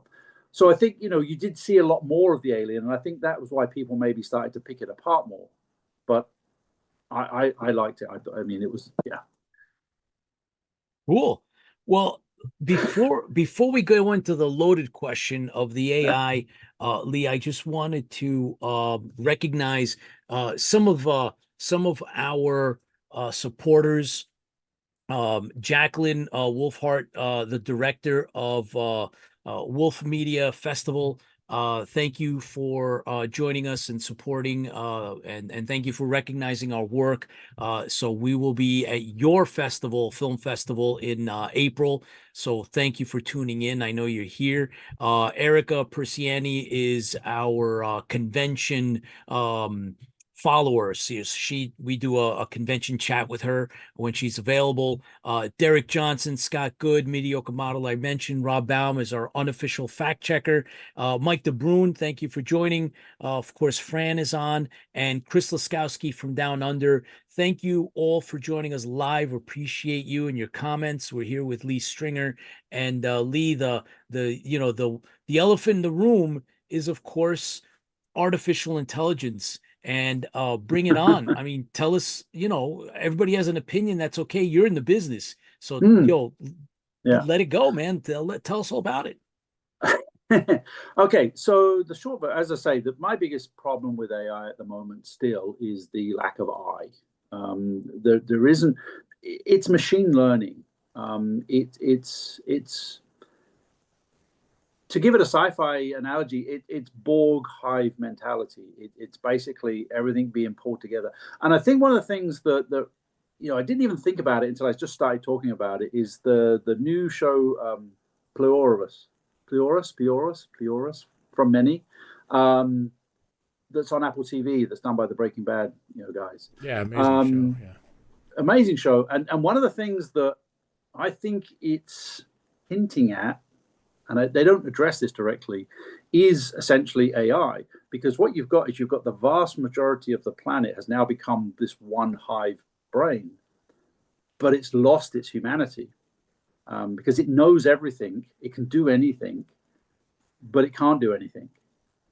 And I think that's currently what AI essentially is right now, is that, just because it's the old thing of, we call these smartphones, because they should make us smarter, because I can access pretty much anything about anybody and any world history, any knowledge across the planet in the palm of my hand from anywhere in the world. That should make people smarter, but it's not. I definitely fall into the, going through Instagram and watching stupid videos from time to time, like most. But I do actively try to spend, if I'm on my phone, I like to read articles. I like to watch educational videos, not the whole doing my own research, but actual really, I like watching. I subscribe to a lot of channels where I am learning. So just because AI knows everything, as it were, doesn't mean it knows anything. I think that's the best way I can describe it. So in my industry, where is it at in my industry? Because it seems like my industry is the target for a lot of people's use for it. The reality is, in actual production use, there's not a lot yet. I've used it a little bit, but not a lot. And when I have used it, it's been very frustrating. I probably have to do 20 or 30 versions of something to get one that is even. And then once I've got something that is partially usable, I then still have to do a lot of editing and a lot of work on it to make it actually usable. And again, like I was talking about earlier, about everybody wants this, easy button. They want the happy pill. They want the magic bullet. It's not that. It's certainly not yet, because it's not intelligent. You can kind of ask it to do something, but there's no actual. I think that the quest for actual artificial intelligence is a whole lot further away than people realize. So at the moment, I just classify it as another tool in our toolbox. It's not a solution. I don't think it's going to replace as many people as people think it is. Although, I'm seeing better stuff every year, every day, every month. Stuff does get better. But there's still a lot of work has to be done with that afterwards. And it's a tool. It's a very good tool. It's a very interesting tool. It's certainly being developed very rapidly. There's a lot of interesting, but it is just another tool in the toolbox. And I think that's the best way to approach it. I don't think it's a solution. I don't think it's a quick fix. I think it's another tool to be added to the box. And you've got to use it, and you've got to figure out how to use it the best way you can, and you've got to maybe help the people that are actually writing it and developing the tools for it to then make them better so that they're more usable for us. But I mean, the best example, as I say, the show that I just did, we used it, and there was one particular shot in that I thought, oh, this would be ideal for an AI, because it was a single shot, one single shot, independent of anything else. It didn't have to have any continuity, didn't have to, to anything else. It was just a single shot, and I thought this would be great. And it was the shot of a tire on a vehicle bursting, like it'd been shot at. And the bullet hits the tire, it pops, and and the van kind of goes a bit out of control. I thought, well, this is a single shot, I can do it. So we had footage of the actual van doing the swerving, and so I kind of fed it in, and I just said, look, have the tire burst. The tire, it's on the front right of the vehicle. This is, went in. This is and the first result I got was on the left side. It flopped the shot, and I'm kind of like, well, why did you put it on the left side? I said very specifically, it's the front right tire of this vehicle, and now you sent me a shot of the left side, and so what it brought back looked visually it looked okay. Didn't do what I wanted it to do at first. I mean, I could show you some videos. There's some of them. I'm going to make a separate video, separate talk about this at some point. But I was just like, well, why are you not understanding the basic difference between left and right? I mean, when I say there's no I in AI, I mean, it doesn't understand left and right. Literally, it doesn't. And so I did it again, and it gave me another thing on the left side. I did it again. It did me one on the right side. And I literally are putting in, like on the right side of the vehicle. The We are on the driver's right side, side, the looking passenger at. We're on the side, the passenger side, right? I'm like, that was different because this is in Thailand, and so they drive on the British side. Maybe The that's what passenger confused side them. I if don't you were know. driving in You know. America. Yeah, but I did specifically say it's the right front tire, right front wheel, whatever. And I think the first half a dozen tests that I did, I think 4 or 5 of them were on the left side. I got one. I think I got one out of the first half a dozen tests I did that was on the right side, and I'm just like, what, what's going on here? And then the good thing about this is that if I could have got some result that was any good, I could just have flopped the shot back again. I'm like, so it was kind of irrelevant in this particular instance that it was on the left side. But I'm like, my biggest thing was, why is it putting me on the left side? How does it not know the difference? I mean, that to me is a sort of a pretty basic function of knowing the difference between left and right. Wow. So in short, that's kind of my thoughts on AI. That's a major flaw. I mean, how could you? I'm like, exactly. So if you ask something to do something and you say specifically it's on, and I spoke to other friends of mine, who are diving, more into AI than I am. I mean, and they were kind of like, yeah, it does that a lot. And I'm like, yeah, that's not good. No, like, somebody better fix that. That's a waste of my time. It's a waste of my time, And that's the other big problem with AI is time and money, because you have to pay to do all these things. And the thing is, at the moment, there's no real way to give any feedback to the biggest problem for me about all these AI tools and whatever is that I'm aware of, unless somebody can point me in the right direction, there's literally no way to give feedback, suggestions, practical things to the people that are developing these engines. I could, literally, like on the thing, you got a thumbs down, a thumbs up. That's about it. You go, that was good, that was bad. I'm like, okay, well, you've already charged me a couple of dollars to make that. Okay, it's thumbs down. What good's that going to do? Right. Doesn't help me, doesn't help you, to be honest. So having the ability to feedback is the next big thing that I think is needed. Obviously, I'm sure they are talking to people. I'm sure they are getting feedback, but I'm like an actual end user that is really trying to use this, but I need to be able to give you some real feedback on stuff. So yeah, if there's anybody out there that knows, yeah. But the main thing that I'm seeing with all of this is there's a lot of potential. There's a lot of investment being done. Would I invest in AI? No, because I don't. At the moment, it's like, how is the return going to come for them? I'm trying to use it. Yes, I'm paying to use it. I'm not paying an awful lot, to be honest, for what I'm getting. But then, the other side of it is that, yes, there are people who are making films. I was just reading a very interesting article a couple of days ago about a guy in India who, independent guy, wanted to make his own film, had like, I don't know, $20,000 or something, but that wasn't enough to make a film. But he shot he ended up with about 80% of the film being AI generated. And he's now sold it. And now I haven't seen the film, so I don't know what it looks like. I don't know how it is. But there are people that are using it, and yes, it can be done. But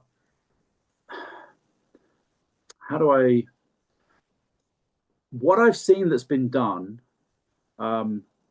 you've got to find ways to use it at the moment that are to its advantage, not necessarily to our advantage. So, the biggest thing that you're not getting out of it at the moment is any sort of emotional performance. You're not getting an actor. You're getting a robot, as it were. Now I've seen videos where I'm like, that's a very convincing looking person. It sounds convincing. They're talking. They sound real. They look real, but they're not. And that they're not, because there's not a performance. I mean, there's a reason why we have the Gary Oldmans of the world, act, real actors who can do real performance in that particular role. Obviously, there's thousands of others, but there's a reason that we have, and we pay these people a lot of money because they're really good and they give us a performance, and they're taking the script and they're interpreting it, and then they're taking the input from the director or the producer or their acting coach or whatever it is, and they're giving a performance. And at the moment, AI doesn't have that, and I'm not sure it ever will, to be honest. I don't know. So that's the other thing. So what I am, the shorts and the stuff that I have seen where it's been used, they look pretty good. They sound pretty good. Like they're okay, but they're almost like a low budget film where you've got somebody who their acting performance is a bit wooden. You're like, okay, well that's all right, but yeah, I can tell that you're, you got the slightly cheaper actor to fill that role, and it's a little bit wooden. It's a little bit there's not quite the performance there. Which for some stuff, for low budget stuff, to be honest, for fan films and things like that, you kind of expect that. I mean, I've helped out on fan films where it's just Bob over there. Okay, you need to be ensign whatever. Okay, and you're kind of going, well, Bob's not really an actor, but okay, as long as he doesn't have to do any more than here's your orders, sir, and that's it. He walks off like it's okay, it's okay. But when somebody's trying to do something at a more professional level, you kind of need that professionalism. And as I say, it's that's where AI for me, as far as like an actual production for like the actual finished product, it's not there yet because it doesn't. And as I say, I don't know how do you teach. The thing I always have in the back of my head was Jeff Goldblum's The Fly. Which is one of my favorite films. It's just brilliant. And if you watch that, there's a whole sequence in it where he teleports a piece of meat. Mm-hmm.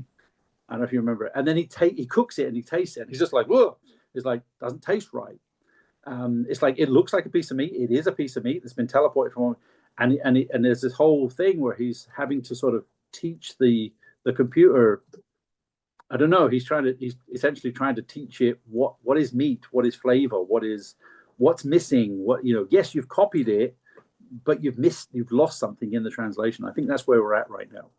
So it's going to take a while. And I've heard the same things that you've said. The wooden, acting is not there yet. There's a reason why there's a De Niro, right? Yeah. And it's not going to be that, and it may never be that, but it'll fill in some of the gaps that might be out there. I think it's got some more VFX pieces that you can do for people who can't afford a VFX. Well, and that's the thing is it does allow low budget productions to be able to do stuff that they couldn't afford to do. But the main thing that I think people should be aware of is that, sorry, I'm going to lose my voice. I've been talking too much. They just need to be aware of the expectations of what they're going to get back, and they need to be aware of what they need to do to kind of coerce it into what they want. I think that's part of the process of learning how to use AI and how to get it to give you what you want. It's sort of like learning how to communicate with it. I mean, I guess it's kind of like, if you're working with animals or children. I mean, it's like going, oh, we're going to do a film with dogs. So I've got 6 dogs. Okay, how do we train those dogs? You got to learn how to teach those dogs to get that half a second of performance out of them that you need. I think it's a little bit like that. Lee, we want to actually also carve out a little bit of your time for the rest of your projects. I know that you're actively working, you're engaged in the business. You have something that is coming up. You can, there's limits because it's all covered under NDA. However, if I'm not mistaken, some of the project is out there, and you might be able to give us some hints. You're going to start this The next project I start next week. It's a film. It's a prequel. It is, for want of a better word, from a franchise. It is, I think, the sixth film in a franchise. Wow. It's a franchise, but it's not sci-fi. So that's the interesting thing for me about this is it's not sci-fi, but it's actually set around the time I was born, actually. So quite a while ago. But that's actually part of the interesting for me is that everybody thinks of VFX and sci-fi, fantasy, horror, ghosts, dragons, spaceships, whatever. One of the good things about VFX, for want of a better word, is time travel, is being able to film something and, we're in Gladiator, or, we're in World War II, or we're in wherever. So the thing for me that's interesting about this is that we've got to make a film that looks like it was shot 50, 60 years ago. But there's obviously things nowadays that are different. We're using some vehicles that we don't have access to, because either they don't exist or there's not a flying version of it, so we've got to make CG ones that look like they're real, because everybody knows they're real. They're a real item. They're not a spaceship or a dragon. It's a real aircraft. We know that they're real. We've seen them in our lifetime. We just don't have access to any of them over here. So we've got to make realistic looking ones. And then there's obviously a lot of stunts, a lot of explosions, a lot of action, a lot, actually. It's going to be quite a lot of the just so you know, the special effects. So one of my rants, I don't know if I went on this last time I was here, is the difference between special effects and visual effects. Because everybody always says, I do special effects. And I don't work in special effects. I work in visual effects. And the simple way to tell the difference is the special effects are the guys who have the fun on set, because they do all the practical stuff. They do explosions, they do pyro, they do, but then they do the sort of boring stuff of things like smoke and rain and things like that. So the one second they're operating a smoke machine, the next thing they're setting off, 10 sticks of dynamite or whatever.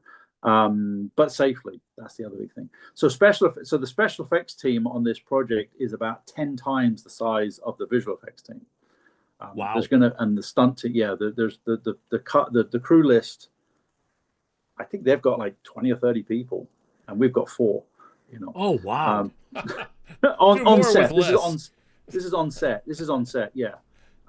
So generally we don't have a huge team on set because it's all done afterwards, but we're there to make sure that what is shot is correct and that we've got all the reference and all the elements that will be needed afterwards. And some of those elements come from special effects, so.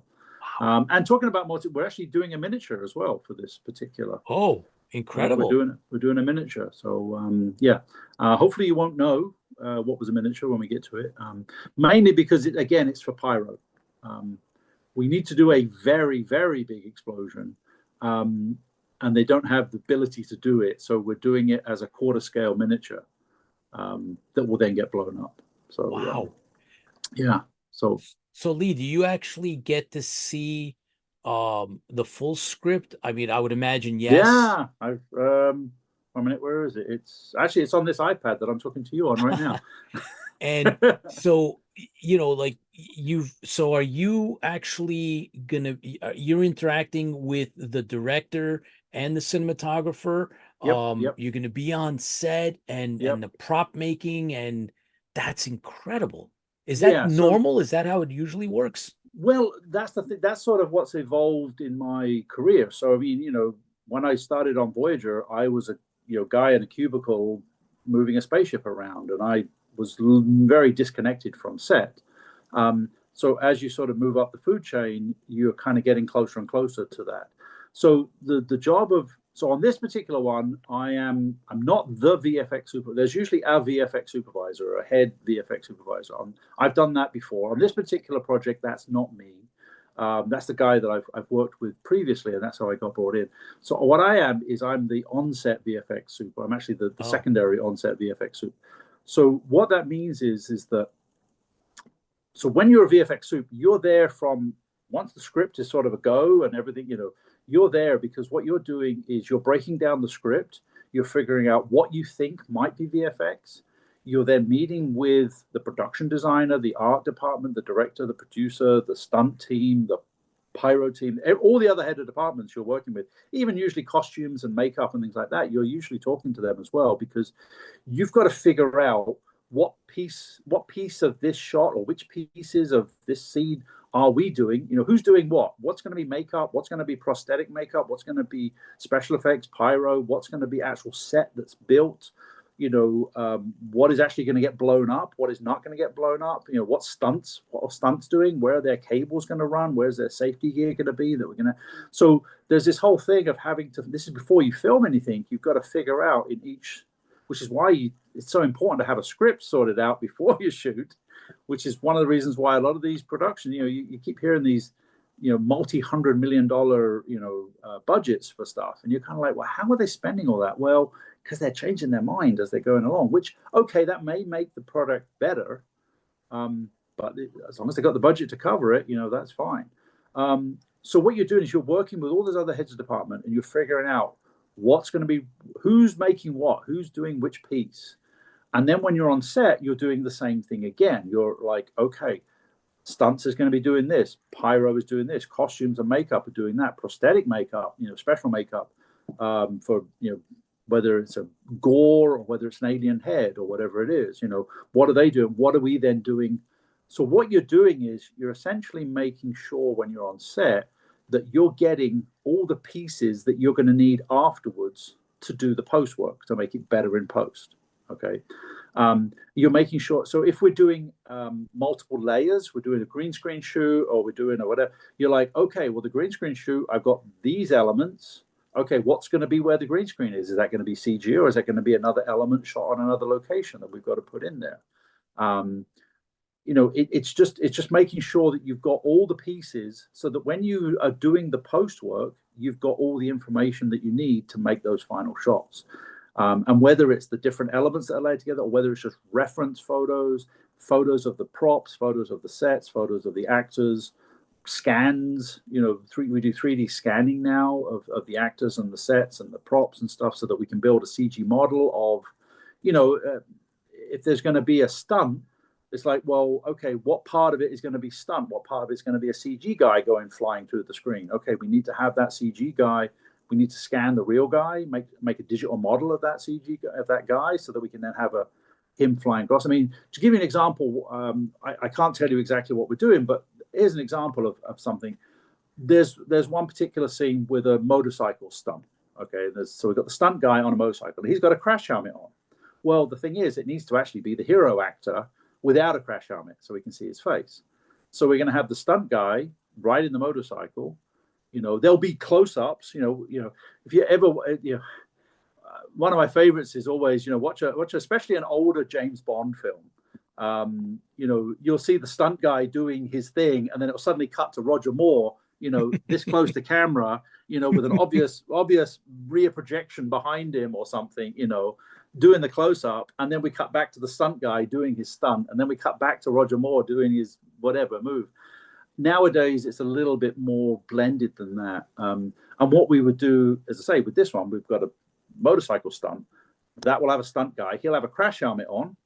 So what we've got to do is effectively chop his head off and then put a CG version of the actor's, we'll do a scan of the actor's head, put that on, we'll match move it, animate it, light it, whatever. So what we're getting on in that case on set is we're gonna have the actual actor there because he'll be doing some of the riding, some of the bits he'll be doing. So we'll be obviously paying attention. And when he's doing that riding, we're going to be taking extra reference photos and reference scans of the actor on the motorcycle in that particular location with his particular, makeup, I don't know, dirt, scars, I don't know how his hair is going to be, whatever it is, so that we can make a digital version of that head. And then when we're filming the stunt guy on the bike, we're going to be doing scans of the environment and where the lighting is.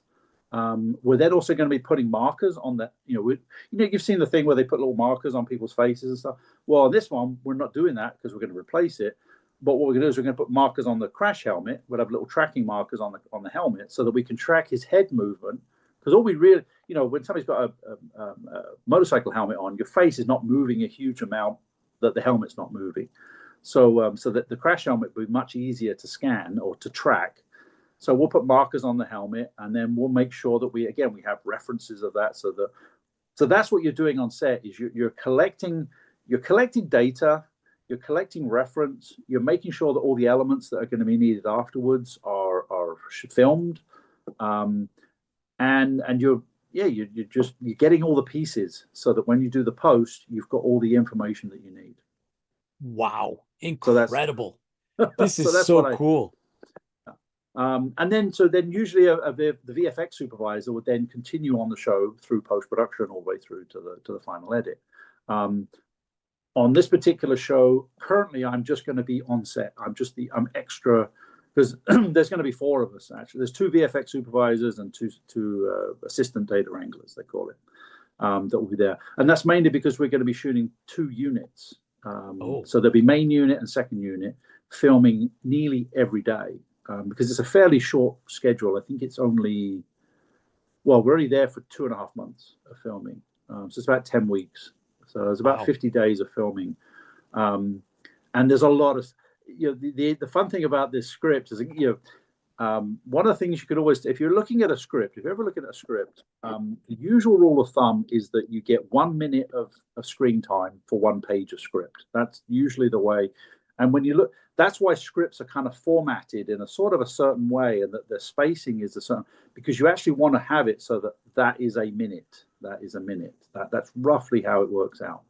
And that you've got descriptions of what's going on. You've got dialogue, description of what's going on, dialogue. There's quite a few pages in this script where there's just description, action, stunts, description, a 1 line of dialogue, descriptions, action, stunts.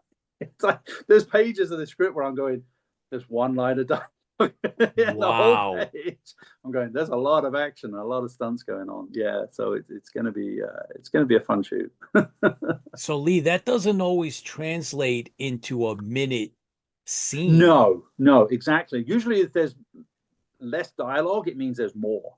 It's usually longer. However, because it is all action stunts, boom, bang, whatever.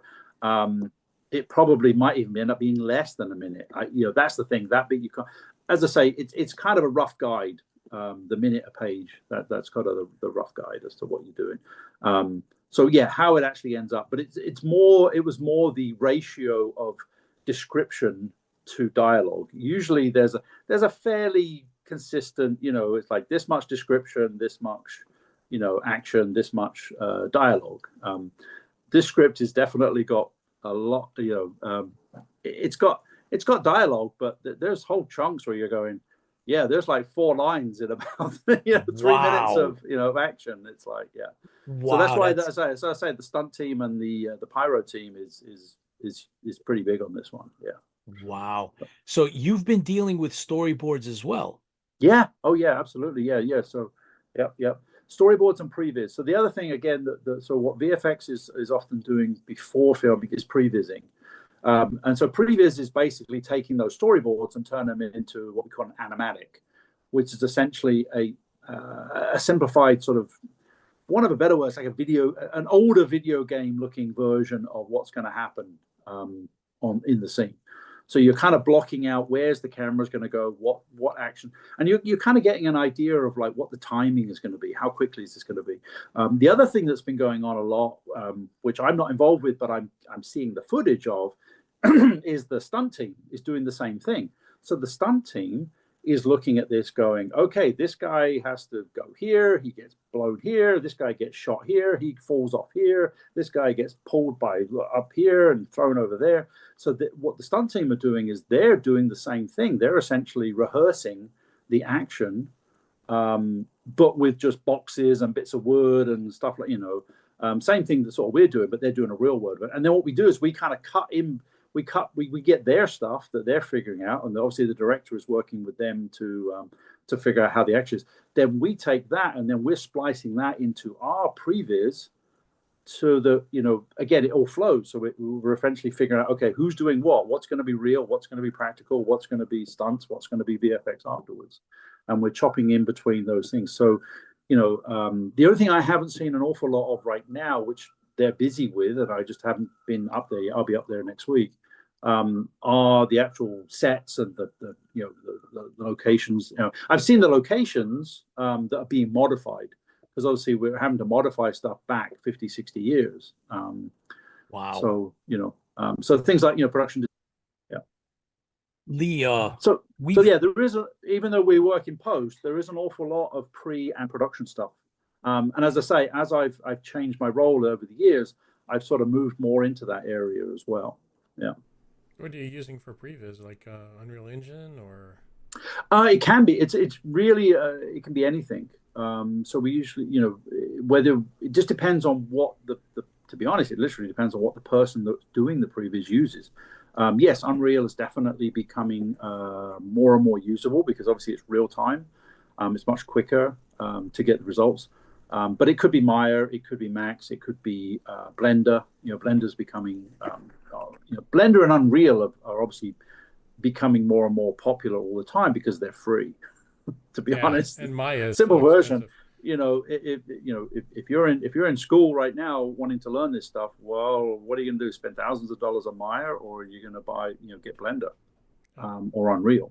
Yeah, we work with I certainly, if anybody said to me now, what should I learn? I'd be like, learn Unreal or Blender or both.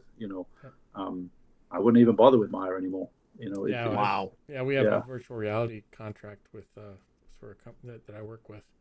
Yep. And they used to use Maya all the time, and the person who runs the company came back and said, I'm stopping Maya because it's so much more expensive. I can do the same thing in all these free platforms. Yep. So. Yep. Yeah, and Unreal, I mean, obviously, Unreal, like AI, the main thing with Unreal is that it's at the forefront of development and the forefront of technology, and they're investing massive amounts of money in making it better all the time. I don't know how much money is being spent on Maya or 3D Max right now. I don't think there's a lot. Right. I don't think it's much. And I've been a fan of Blender, to be honest, for about 15 years.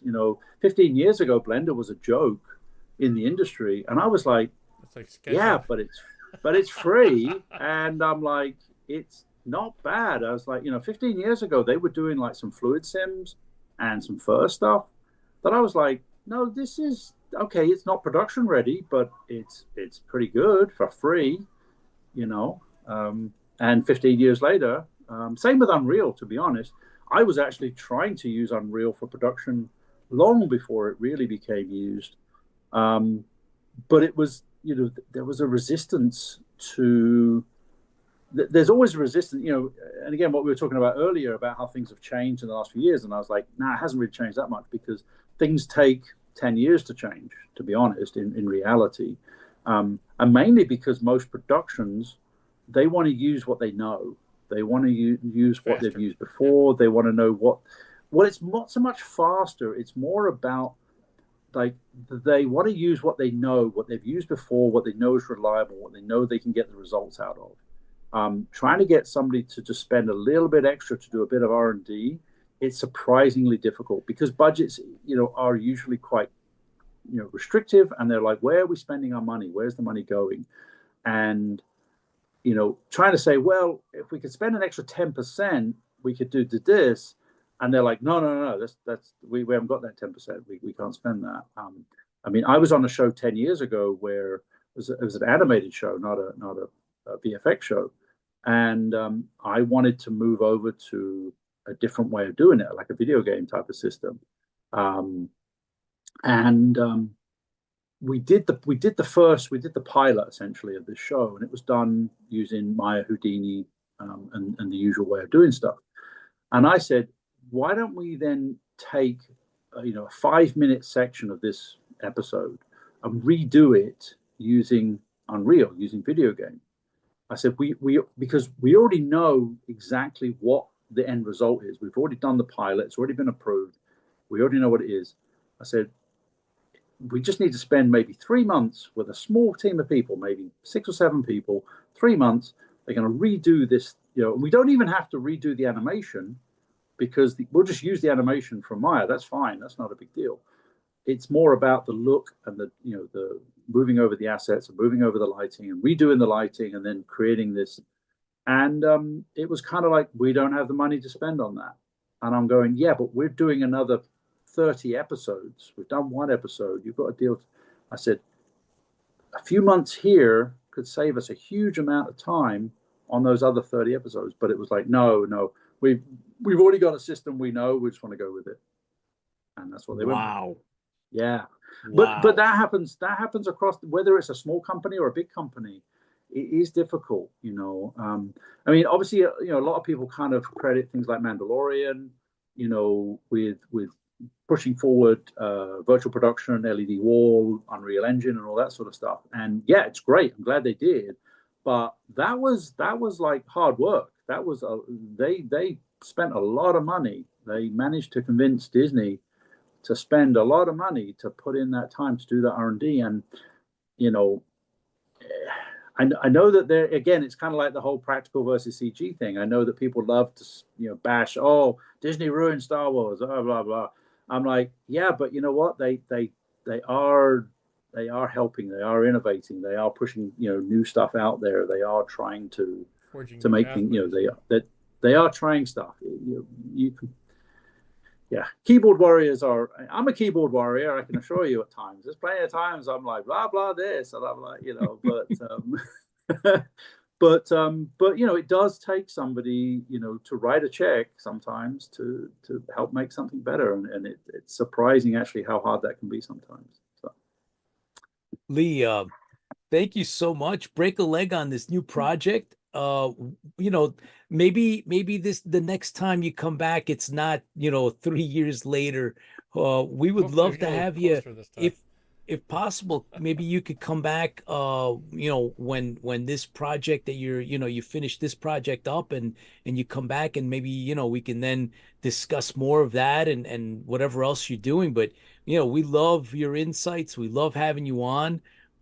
And please don't be a stranger. And no, again, I'm happy to. Yeah. As I say, I don't think it'll be out until probably this time next year. I know that the post is going through to the end of the year, so I'm going to guess it might come out probably spring of 27. I'm guessing that's when it'll come out. So, cool. So definitely by then I'll be able to talk about it. I'll have lots of stories and lots of photos and behind the scenes videos and stuff. I got a huge amount. I just did a talk on Alien Earth, talking about, showing some of the behind the scenes stuff and all that. So, wow.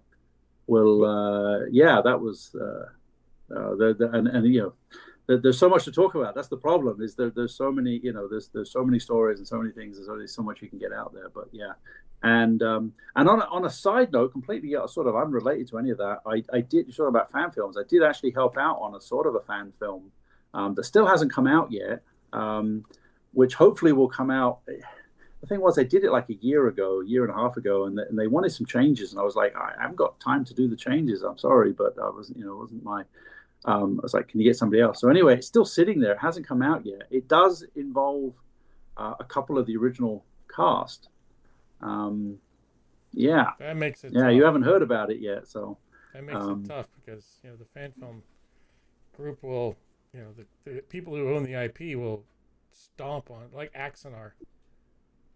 Stomp on it. The whole Paramount thing. That's why. Well, and but this is not for profit. It's not trying to. I don't want to get into the whole Axonar thing, but I think the biggest problem there was that they tried to raise too much money. Yeah. And then when real money sort of became involved, then somebody goes, hang on a minute, there's real money here. I think that was the problem, is that your fan films have got to be fan films. And I know it's tough. You do need to raise a bit of, at least a certain amount of money to be able to pay for costumes, a location, a costume, camera gear is not cheap. I know it well. I mean, it doesn't matter whether it's a fan film or a massive production, professional production. People still got and even if people are donating their time, you still need to you got to paint the wall. You got to you got to put a light up. And craft. They do cost money. And craft, feed them. You got to feed them. That's the best thing. So that's what I was saying. If anybody's making a fan film, first thing, Make sure you feed the people Feed well. the people. Yep, that was number one in our And budget. people will be happy. You know, not just pizza. Give them something. You know, yeah. If you can do a fan film, get some good food, and people will brush over quite a lot of things. If you we were blown away with our the fandom that came in for our fan film. I mean, people flew in from all over the places just to be background actors in it. It was so fantastic. It was so amazing that you got that dedication from a group of fans. Yeah. That says a lot when it comes down to that particular genre, whatever, like you've built some fantastic visuals and people that's what makes the film too. It's the visuals, it's the acting, it's the directing, it's the writing, it's all of that, but it's really all for the fan at that point. They're going to make money on it, but it really is all for the fans. You're creating something to entice people to watch it and then talk about it later and create new things about it later and do fan films or fanzines or write stuff. It's just it really kind of, if it's very good, it will live on forever. Star Wars, Star Trek, Star, everything, it lives on forever.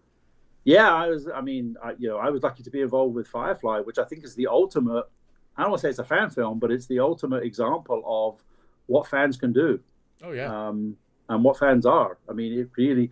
Oh, absolutely. I literally was just watching a podcast yesterday with Alan Tudyk in it, and he was talking about Firefly. He's getting ready to do. Him and Nathan Phelan are going to do their own podcast. Oh, it's already out. They've already done several episodes. Yeah, like Two Guys in a Spaceship or something it's called. It's pretty funny.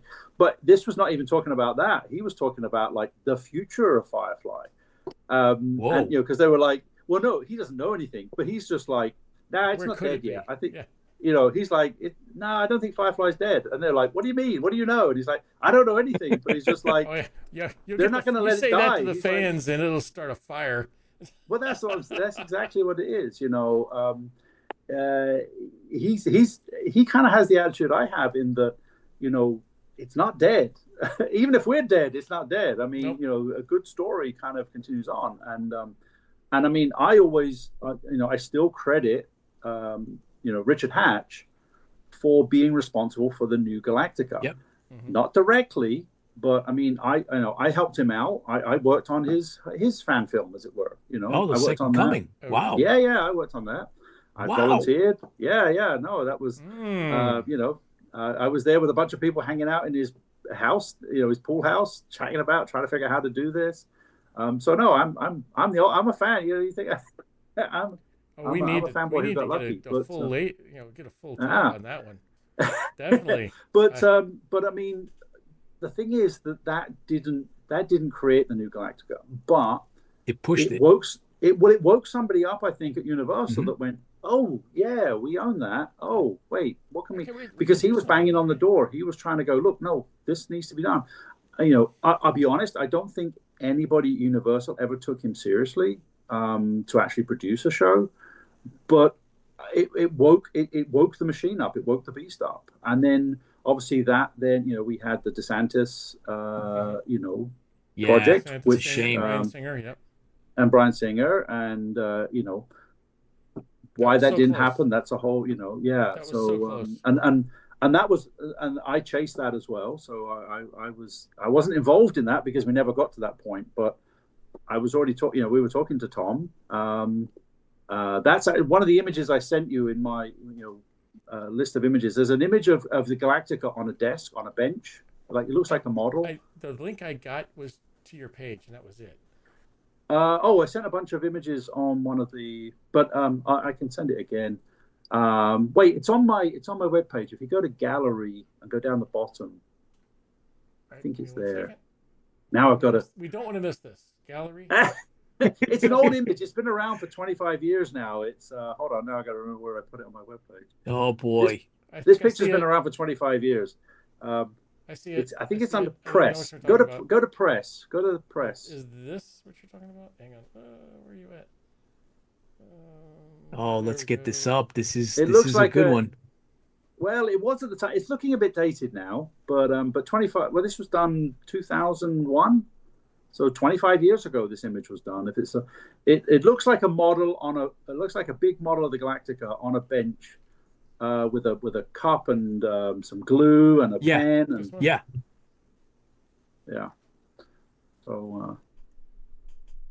So when DeSantis was looking to do, when he was working on his version, he was looking at using the original models of miniatures. He had actually gone out to Boston and met up, with Gary Canavo, who owned the miniatures at that time. And we had word of this. And I was kind of like, I'd love to film with the original miniatures. I don't think it would be practical, other than maybe for the Galactica, like doing some wide shots of the Galactica or whatever. I was like, anything we're doing with Vipers and Raiders and things like that, I just don't think it's going to be practical to do them in the way that we wanted. So I was like, let's build like a piece. I was like, I wanted to build a piece of the Galactica, and I was like, let's make a CG image that looks like it's a model, and we'll send it to Tom and go, hey, we heard you want a miniature. So this image, I don't know if you can pull it up, but basically this image was done in a couple of weeks. What we did was our marketing people at Foundation Imaging, which is the company I was working at the time, that's who did Voyager and Babylon 5 and stuff like that. We were trying to think of like how to approach Tom, and we were thinking of making a video and stuff like that. So we actually did make a little video. But I was like, I want an intro. I want to get his attention. So what we did was we basically just took this image and we printed it out on like a photo, a photo print of it, like I don't know, 6x9 or something. And I was like, just put that in an envelope with our card and just send it off to Tom. He called us immediately, like immediately. I'm like, this will work. This will get his attention, and it did. It absolutely did. And we started a dialogue, and but unfortunately, that didn't go anywhere. And then there's a group of us. We ended up on Firefly, and then the funny thing is that Firefly getting cancelled actually meant that we worked on Galactica. I don't think we would have done Galactica if Firefly hadn't been cancelled, because it was essentially the same VFX team. Wow. Pretty much. Pretty much. So, and it was because of Firefly that, Gary Hutzel, who was the effects supervisor, he saw Firefly and went, oh, I like what these guys are doing. Came and talked to us, and we were like, yeah, we got cancelled. We're available. Boy. That was pretty much, it was literally like right at that bit at the end of 2002. Right at the end of 2002, it was like, yeah, Firefly had been cancelled. Galactica was coming online, and we literally just went from one to the other, pretty much. So you talk about DeSanto's DeSanto's vision for the thing. How's this? Let's see if I can find. Hang on. We've had some of the practical effects guys. There was there you go. That's the DeSanto Cylon. So we I'm not sure if I'm seeing what you're seeing, because I'm only seeing you, Pete. I'm only seeing Peter. Oh, well, so I'm not on your actual broadcast. So Lee, we've actually interviewed one of the prop makers, and cool. He actually had a from the chest up, he had built one of the new Cylons, and we actually got to see it. He came on the show, and he was in his warehouse, so he walked us up to it, and we got to see he still owns it. He still got it. Wow. Oh yeah. And then, of course, Jack Stauffer, he's a good friend of ours. He comes on regularly, almost once a month, and we've gone all down the rabbit hole with him, telling us stories on how they were working the Second Coming. So why don't we put a pin in this and come back? We would love to try to get visuals and then talk into this. We have a little bit of knowledge on the script. We've seen one of the versions, so for the DeSantis film, and maybe we can get into this. We'd love to. I know the fans love all this stuff. At least ours here on IFB is where it all lives. That's like the Grail at that point. They don't want to talk. Oh my God, Nobody knows anything about it. Everybody talks about the where's the 30-minute version of this Yes, 8-minute thing? And the second coming. Of saying, yeah, there wasn't. I mean, Jack says there wasn't enough to make more no, than there really a wasn't. 30 minutes. So The thing was that they did shoot a lot more stuff. They did shoot actual scenes.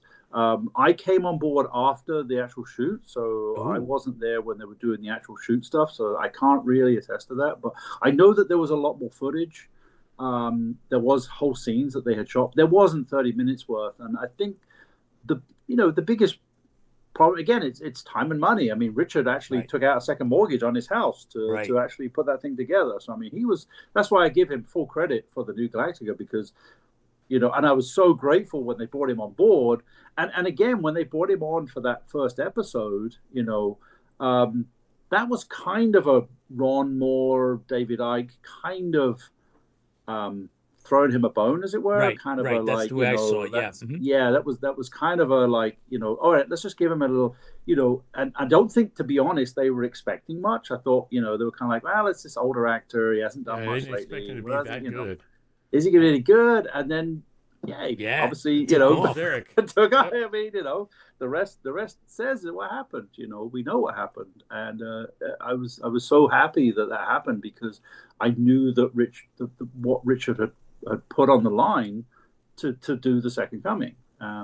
So I was very, I was so happy that and he became the president. He became a major actor, a major role. I mean, it went from like a little one-part cameo to being like a major part of the show, which was brilliant, So I still wish they'd found a way to bring Dirk in.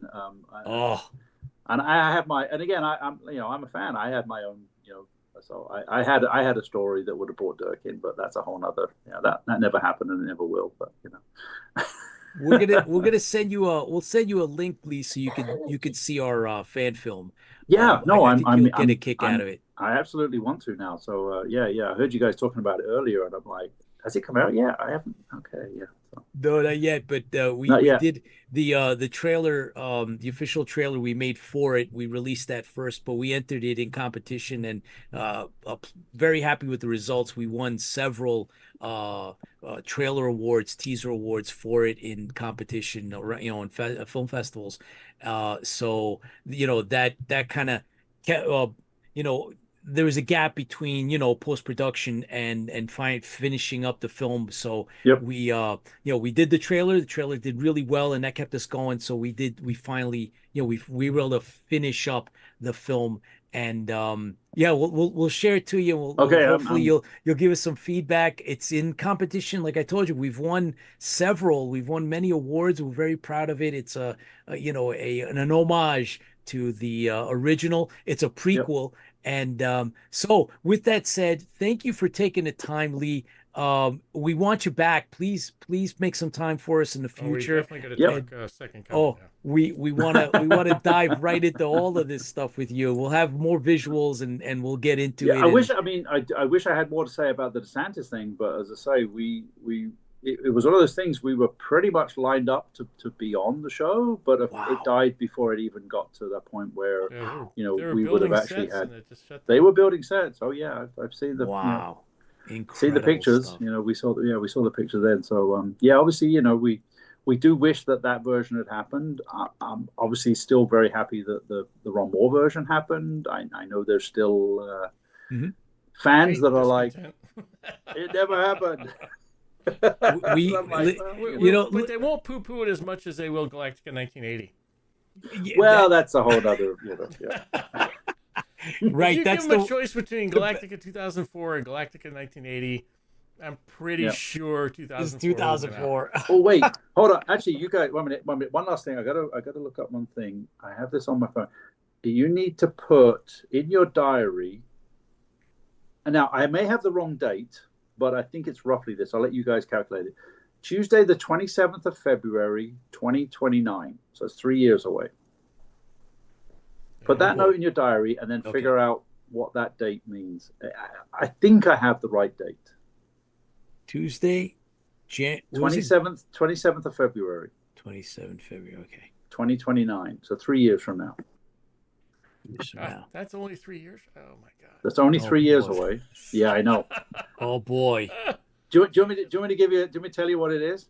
Yes, of course. Yeah. It'll be the distance between the premiere of the original Galactica, the premiere of the new Galactica, and the same time. Wow. And it's only 3 years away. It's only 3 years away. The difference between when the original. Man. I know. Oh isn't that boy. scary? By the way, Lee, Yeah. next year is the big anniversary for 40th, Galactica 50th 78. And we're hoping to spearhead some type of a movement towards a celebration of types, even if it means here on IFB Online. and gathering, would be great. yeah. So, keep that in mind as well. It would be really cool if we can try to, we have 17th, 2027.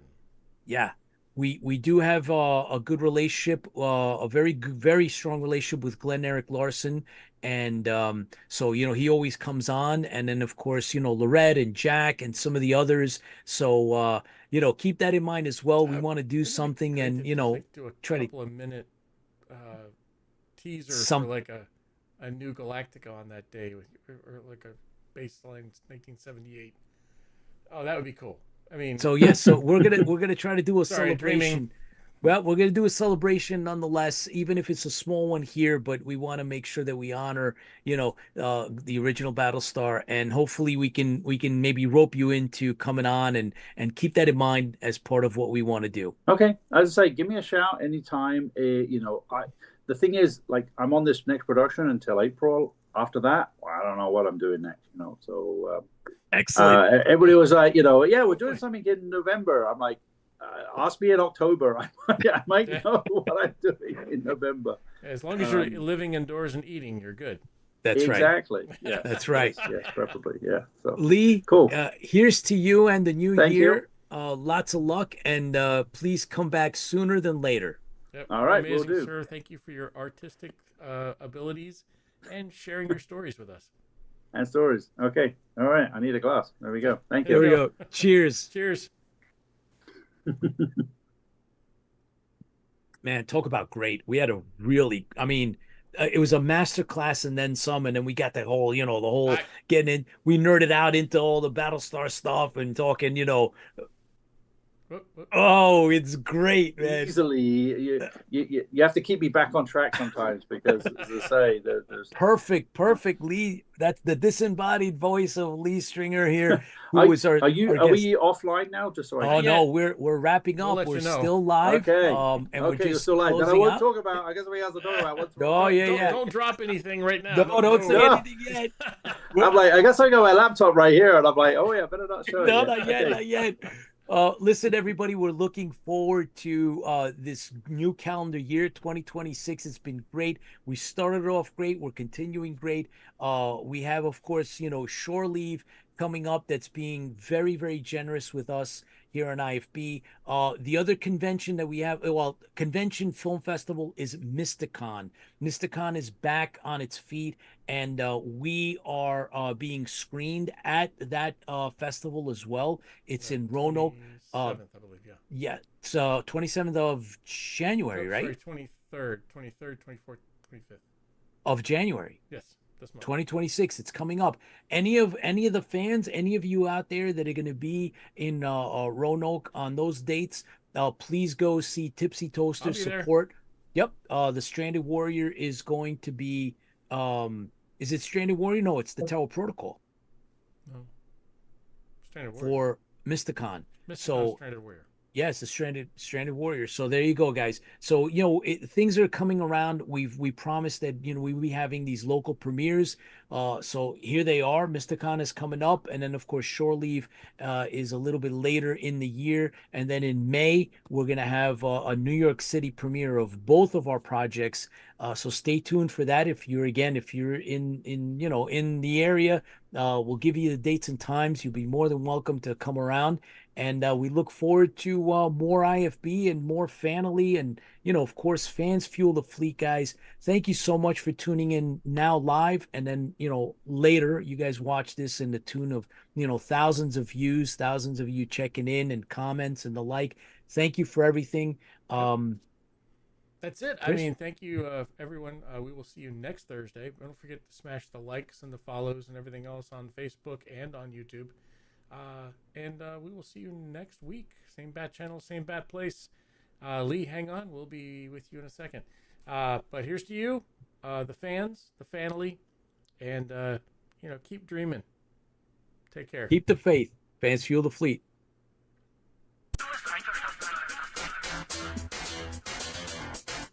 Mm-hmm.